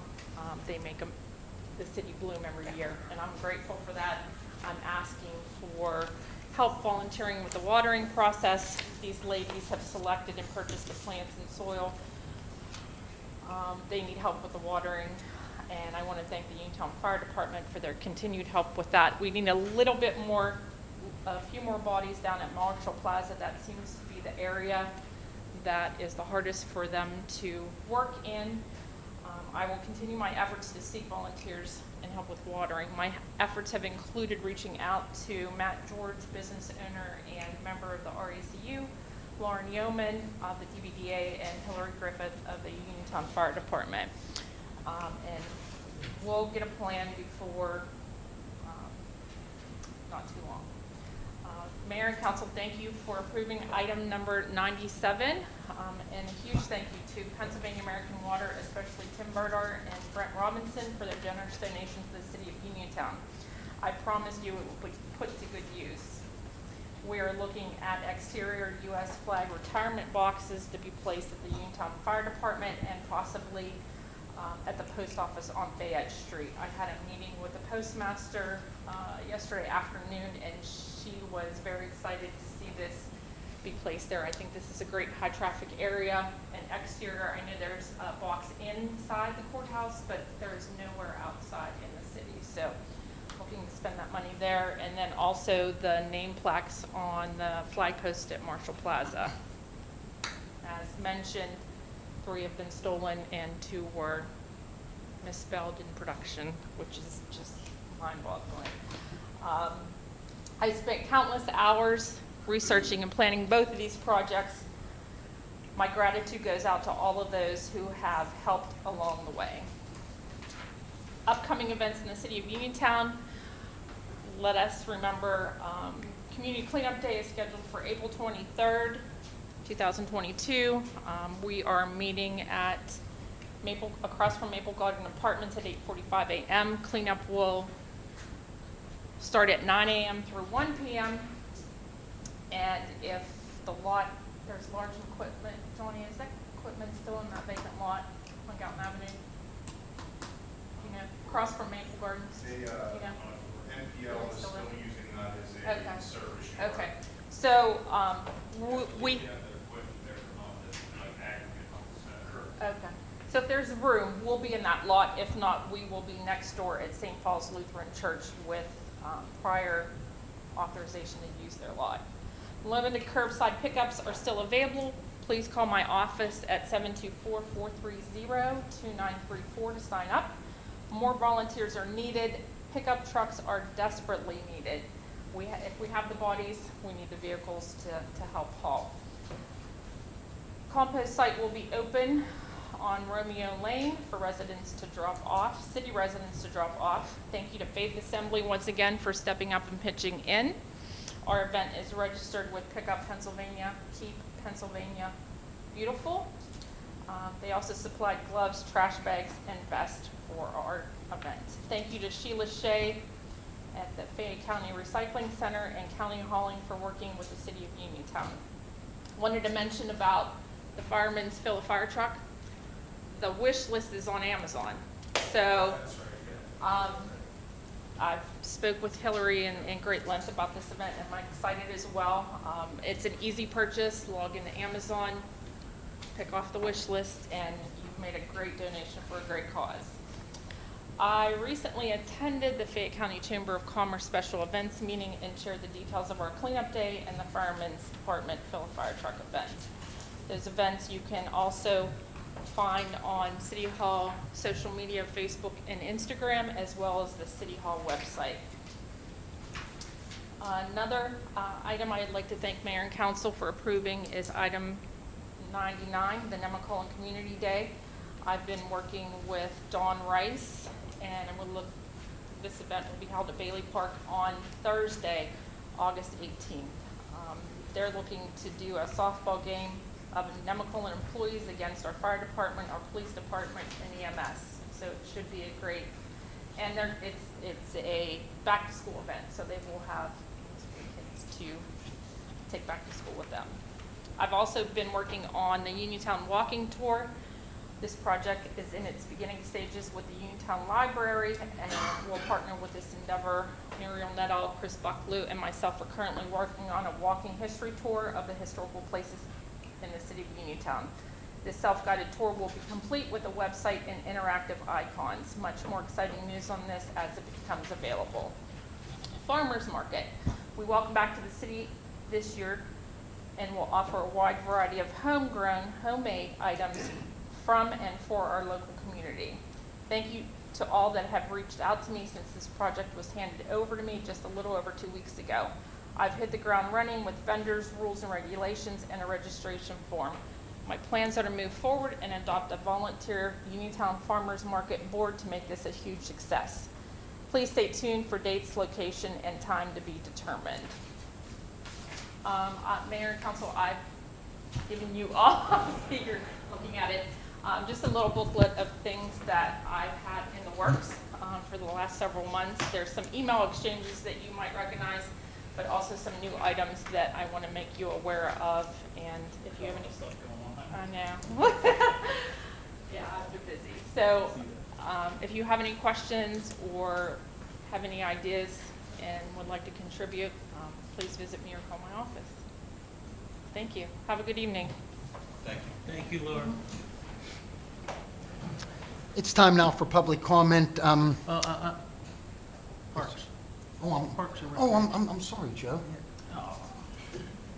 Director of Parks and Recreation. Thank you. I'm sorry, sir. It's all right. Joe Walkos has been working at Bailey Park. He gave me an updated list of things he's been working on down at Bailey Park, so I would like to review this with everyone. Bailey Park is officially open. This work was from March 4th to April 4th is what this is dated. Replace rotated bleacher wood and bolts on the bleachers. Seasonal prep work for opening of the softball and baseball fields. Cleaned and opened restrooms and concession stand. Pressure washed outside of the buildings and sidewalks around the concession stand. Cleaned out dugouts. Raked to remove all leaves and winter debris for cutting grass. As of April 1st, started cleaning and cutting all city properties that he's responsible for now. Also, we want to remind you that baseball did start this past week, high school baseball and softball, so please enjoy our Uniontown Red Raiders at both fields. Also, I want to talk a little bit about Grant Street Park. Demita Jones is here with us tonight, and she's going to elaborate on some things. The playground will actually open a week after school closes. She also has a picnic scheduled on Saturday, June 4th. Basketball leagues to start around July 6th. We'd like to get the teams finalized by June 20th. Anyway, that's all I have. Demita, if you want to come up, or you can stay there if you so desire. And I will stay. okay. We don't like that. There's your mic up. Mic's up. For the picnic. June 4th. Thank you. Well, hello everybody, I'm Demita Jones. I've been a part of Park and Recreation for, this year will be 25 years. And typically, I mean, it's a community thing. I mean, we really don't come to the city for help because it really doesn't come back. So I usually go to the community for all the help that we need. And typically, the kids that I get, I can probably average maybe 200 kids on the park on a good day. We feed them lunch. Well, Uniontown High School feeds them lunch every day, well, Monday through Fridays, and also breakfast if the kid, for the kids if they show up early. Typically, we run from I think like June 6th to August 15th, and within the midst of that, we just do recreation for the kids all day, like 11 to 4, and then when basketball starts, we break the shifts up from like 11 to 3, then we come back 5 to 10. But down Grand Street, for those who ever come to Grand Street, not just ride past, but if you come to Grand Street, everything's old there. Like I said, I've been there for 25 years. I've had one thing on that park, and that's the basketball court, 10 years ago. So yes, we need toilets, playground equipment. We bought all this wood last year and didn't have the staff to fix the benches. So that'd be nice to have that fixed before we open up this year. But like I said, most of my help pretty much comes from the community.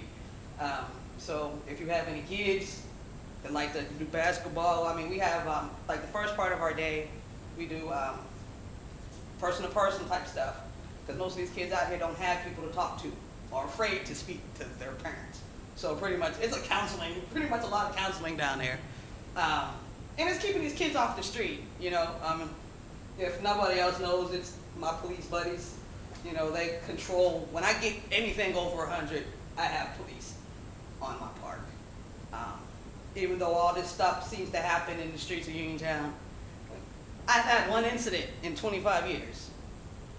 So we're doing something right. So hopefully, you know, we can get more participants and not people saying, I can't come here because such and such said. You know, people talk so much negativity about a place they've never been. So at least come and support and see what we do. And every year we have, when the kids get out of school, we have our first picnic to introduce the summer to everybody. Like even then, drop off a Huggy, bring some popsicles, you know what I'm saying? Because typically that picnic comes from me and my people that I have community help. Because I do my best, you know, to manage the money that I have to get from the city because I'm pretty much told from the beginning what I can spend. So, if anybody would like to make any donations anytime, however you want to do it, this your face. Showing these kids a little, you know, we love them, you know what I'm saying? And because that's all it takes sometimes. Come and play some pool square. Or even come and just cheer them on. Because they don't get this. And for what we do for our 2.5 months, I think we do a great job. And we change a whole lot in the atmosphere in 2 months. So, and whoever participates, you know, you see. And my goal is this year that if you're a grown person on the park, because there's only like 3 or 4 of us on the park as a staff, and if something jumps off, please stand up and help. Instead of running off or come here on Monday and complain about what happened on Friday. You know, if you're here to help, because I don't want to take no bullet either. But my goal is to keep these kids safe and protected every single time I go into that park. From the time they show up, from the time that they leave. So, any questions for Demita? During the summer when the kids are out? Yes. We usually start a week after school. The lunch program usually don't start until 2 weeks after because that's when Uniontown starts, so what they do. But other than that, you know, we here just to, and it's for everybody, you know, it's not just the black kids on Grant Street side of town because when we do basketball, it's pretty much, it's everybody, you know what I'm saying? Everybody, you know, don't be afraid because, you know, we just a family down there. I mean, I can get a little extra sometimes, but I'm very friendly most times, so. But I appreciate all the help, you know, I can get, whatever it may be, you know what I'm saying? An hour out of your day. You know, these kids like to draw, they like to do things with their hands, you know, but we can't do this because we don't have the stuff to provide it, you know. So it'd be nice to have some help this year. And that's it for me. Thank you. Anybody? Okay. Thanks, Demita. Thanks, Demita. Thank you. Thank you. We're on our 12th year of basketball. So if anybody wanted to bring donations, just bring them straight down to you guys at the park. Yes. Yeah, when we open up. Okay. One thing I'd like to add to that is that I've worked for the city since 2009. We do help like maintain the bathroom that they are in terrible shape, and we do just have them together each year. And sometimes small fixes do end up costing more in the long run. So, as she said, it would be nice to see some money invested in that. I did give our maintenance department a checklist here of things that Demita and I reviewed last week. So he should be working on this list this week. Well, he should have started it this week. So. Just to touch on real quick what you said, the events at that park for basketball, I I've been in the city now for 11 years, and I've seen a lot of familiar faces and gone to that park and watching games. Some of the best basketball games, not even fantastic. But some of the best games I've seen, there's high competition. Like you get to watch kids that are coming up through programs, they're gonna make themselves with something. I say this all the time.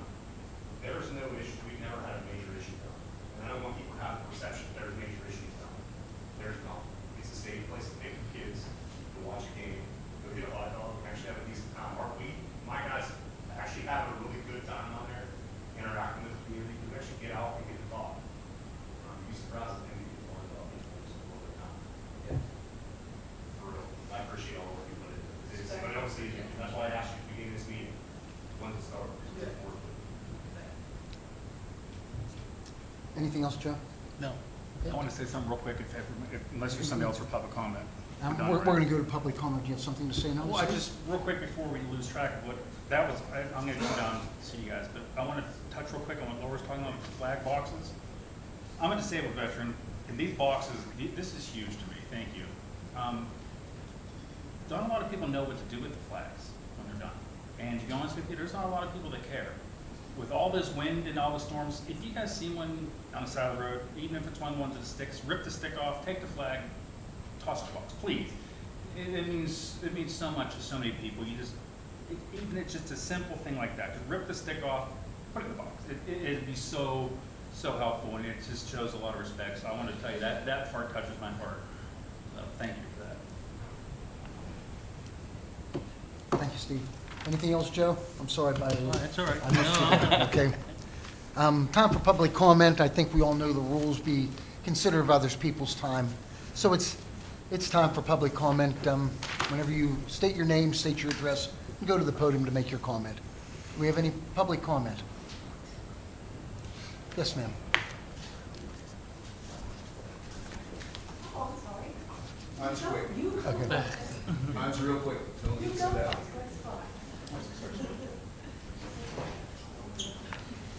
Mr. Mayor, Council, my name's Robert Crable. I'm a resident of the city, 6 West Highland Avenue in Uniontown. And driving through this city, we're getting a big problem. Police chief, sir. Almost every street in Uniontown, you see traffic parked against the traffic.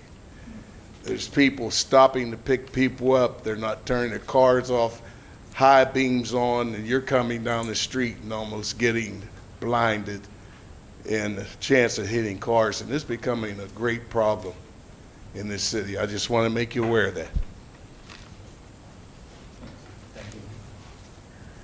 Thank you, Reverend Crable. Public comment. I'm sorry about that.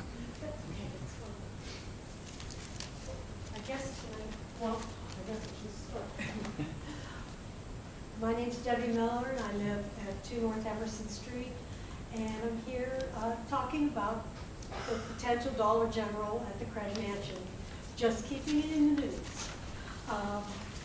And I guess tonight's the night for handouts. I have these for the City Council, just for your review later, nothing to look at now. The reason I'm here speaking tonight, and first let me thank the City Clerk's office for her help in getting me my right to know information. I got it exactly what I promised, and I appreciated it greatly.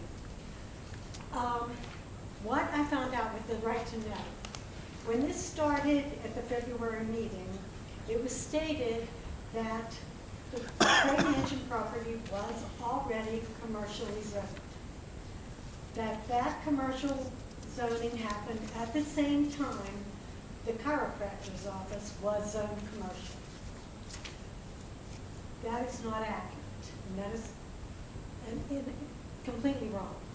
What was requested by the chiropractor's office and the people who own the little ranch next door is that they requested, their request asked for an extension of the institutional zoning to make their chiropractor's office. I have it in writing. So somebody told them that the Craig Mansion evidently was institutional because that is the adjacent property. Now, when you look at the city maps, there is no designation and has not ever been a designation on the Craig property. I checked with Mackin Engineering, who did the 2002 zoning map. They looked at their records and said that they recommended that the Craig Mansion property be business, and whatever Uniontown's designation of that was. Well, that would be business professional, which is exactly what should have been done with the chiropractor's office, since he is a professional. So anyway, now, and then in our current zoning plan, it states that the city put that business professional in there so that, and I'm going to read this, the city updated its zoning ordinance by designating residential areas by major traffic routes could be zoned business professional offices to preserve the types of commercial uses and minimize truck and traffic problems. To me, this says that Ordinance 1688 is in violation of the plan because they zoned those two properties commercial. When it was, they finally did their ordinance, it was zoned commercial. The plan should have been reviewed, it should have been business professional.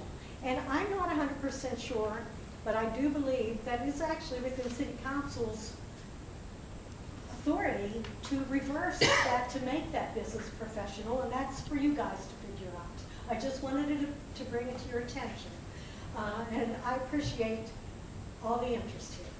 So I actually would like, in the next few meetings, to present language that we're gonna have a solicitor and, you know, all of us at the table have created. I would like to see this particular parcel be zoned and dedicated historic, and also that we then put this property into the national registry so that we can.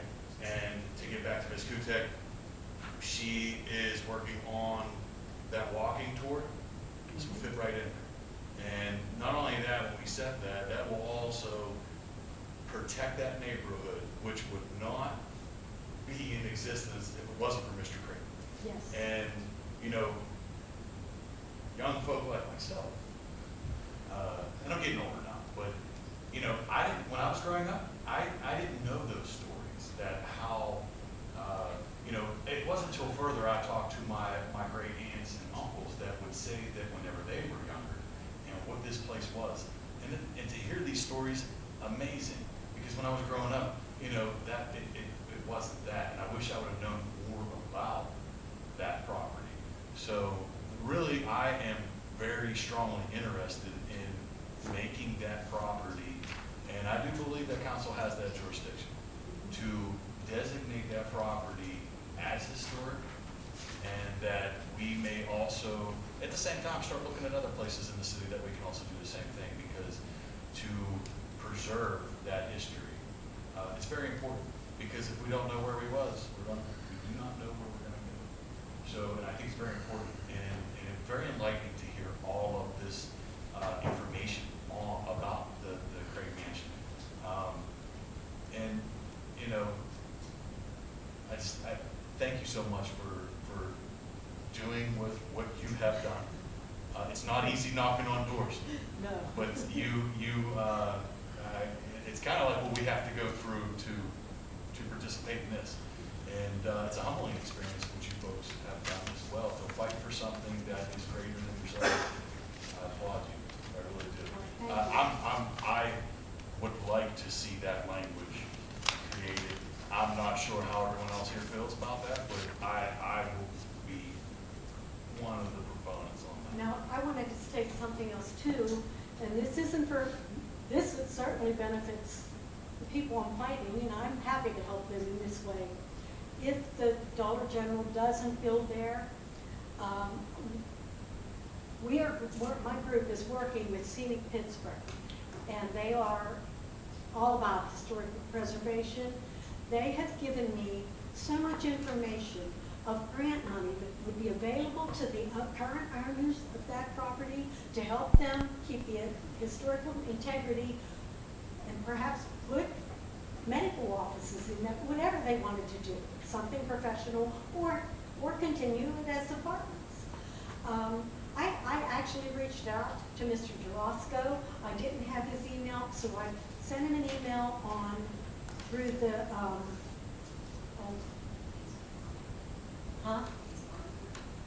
No, not through Lee's Plumbing. What's the body that runs the city? Jeez, I can't think of her name right now, but anyway, we're at Dallas. Okay, I've been. Representative office. Yeah, well, there's an email site for any member, and he's a member. So I emailed him and told him I would be willing to give him any information, all this information I have, I'm just sitting on. But it's available. I just have had a lot of help in finding it. I didn't find it myself, but I do have it. So I understand they have an investment here. I do think they should have done better due diligence. You know, just go by hearsay. You check. I worked for the cable company for 25 years, and when we bought new systems, that was like a 6-month investigation before they ever made an attempt to buy. They investigated everything, and that obviously did not happen here, because like less than $10 got me all the information I needed about that property. Thank you. Thank you. Thank you. Hold on, order. May I ask you a question? You go right ahead. For somebody. Did Dollar General already purchase the land? Our understanding is that there is an agreement with the developer for Dollar General, Pentex Ventures LLC, out of Pittsburgh. They develop all the Dollar General properties. The agreement, I believe, gives them the right to walk away if they do not get all of their zoning and all of their, in our case, they would need PennDOT to agree that it was okay, and they would need the planning committee to okay. So if those clearances don't go through, or they themselves can back out, our pushback against the Dollar General here is making them pause, and that is why it has not been presented to anybody yet. Because what we are doing is telling them, this community has had enough of this kind of thing. We don't want this spot zoning. It's bad for the city. It's killing our city. You put a retail establishment in a residential neighborhood. Anybody, the people living there stay probably, but as they die, I wouldn't have looked at that house if the house I moved in 2016 if there would have been a Dollar General right there. So you kill the city slowly but surely. So it's just look at the history, embrace the history is how I believe. But I think our fight is not done. We can win. Thank you. With this being a historical site, and that property has been for sale for quite a few years, why wasn't something done before this came up to protect a historical site? No, it seems to me nobody thought about that. Well, actually, years ago, somebody, it was probably maybe Juliana who lived there, somebody started the process of getting it on the National Historic Register, and it's actually in there, it's just not completed, because possibly that it takes a little money to do that, and so it's only there pending. We've been told that I read just recently that getting the more homes in Uniontown we would get on the National Register, the more it would open us up and help our community. This is the kind of thing, and I bet you the Carnegie Mellon people are along this line too. But I agree. Too bad we don't know, but I lived there and I saw the sign that said commercial property, and it just didn't enter my mind what that meant. And the only reason we're ahead of this is because we heard right away when the property was sold that Dollar General bought, or that it was going to be a Dollar General. So that's when I started investing. And that's the only reason we're ahead of this. Usually when people find out they've broken ground, it's too late.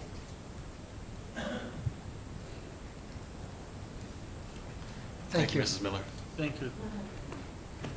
Any other public comment? Frank? Yeah, why not?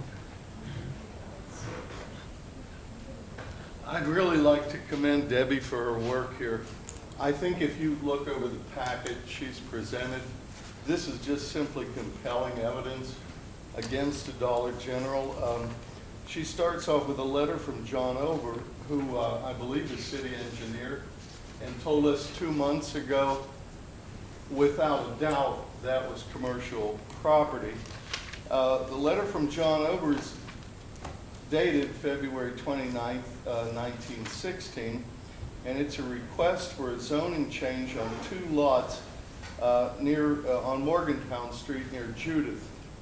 And the 2 lots were for a chiropractic office there. He assured us 2 meetings ago in February that the zoning extended all the way from Benjamin Franklin to Judith Street. Mr. Crable, I'm going to answer your question if you get a chance to stay, but I'm making a speech right now, so. Kropp and William Kujar applied for the zoning change at 383 Morgantown and 389 Morgantown Street. This did not involve the property of 367, which is the Craig Mansion. So there's simply compelling evidence here, including the minutes of the meeting here at City Council for those 2 lots, the zoning grant that was given by the Zoning Hearing Board, and none of these include the Craig Mansion.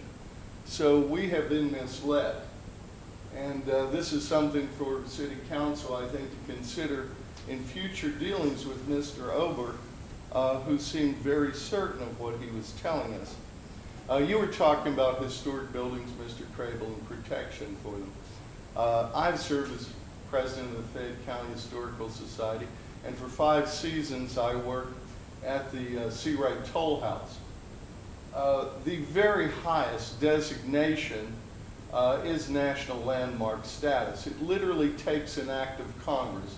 In 1966, the Toll House was given landmark designation status by the U.S. Congress, and it's protected as a building on state property. Certainly it can't be torn down or modified without the protection of the state.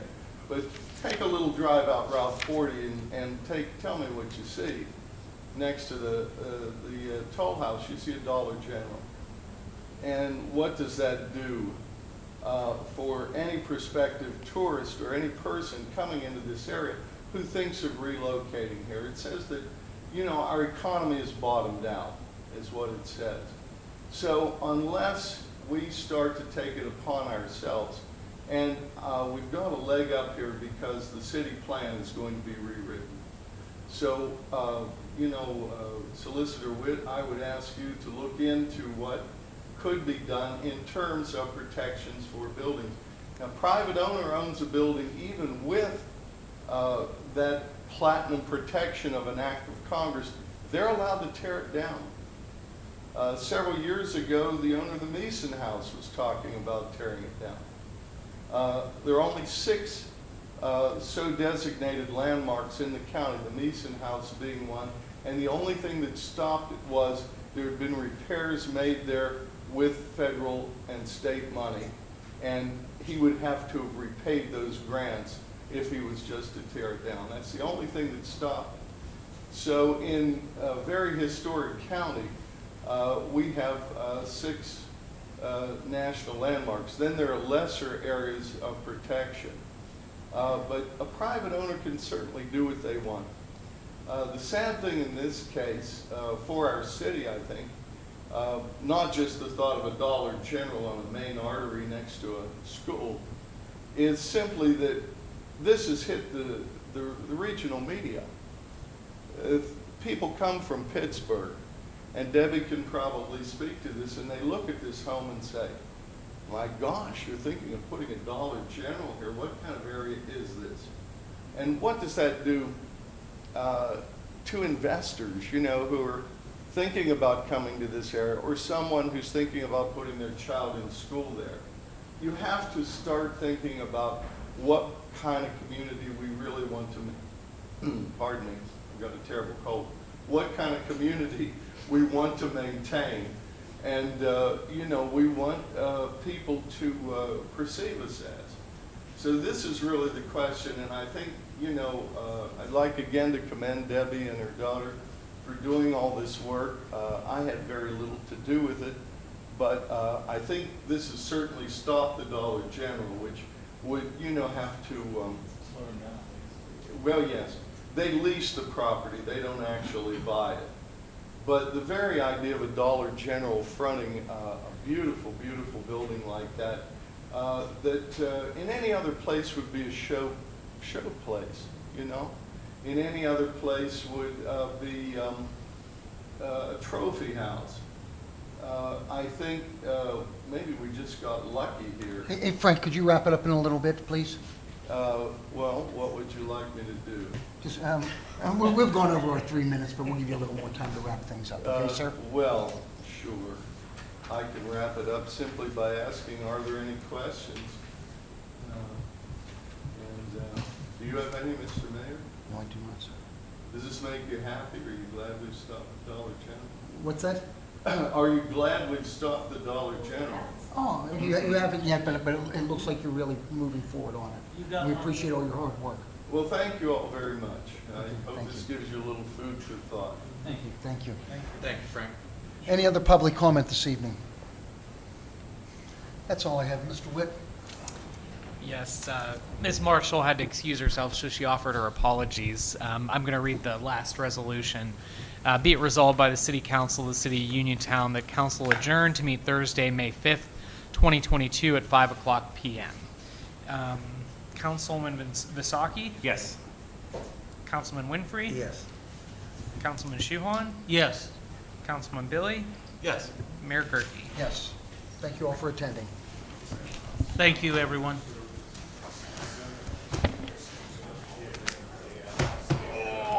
That's a wrap.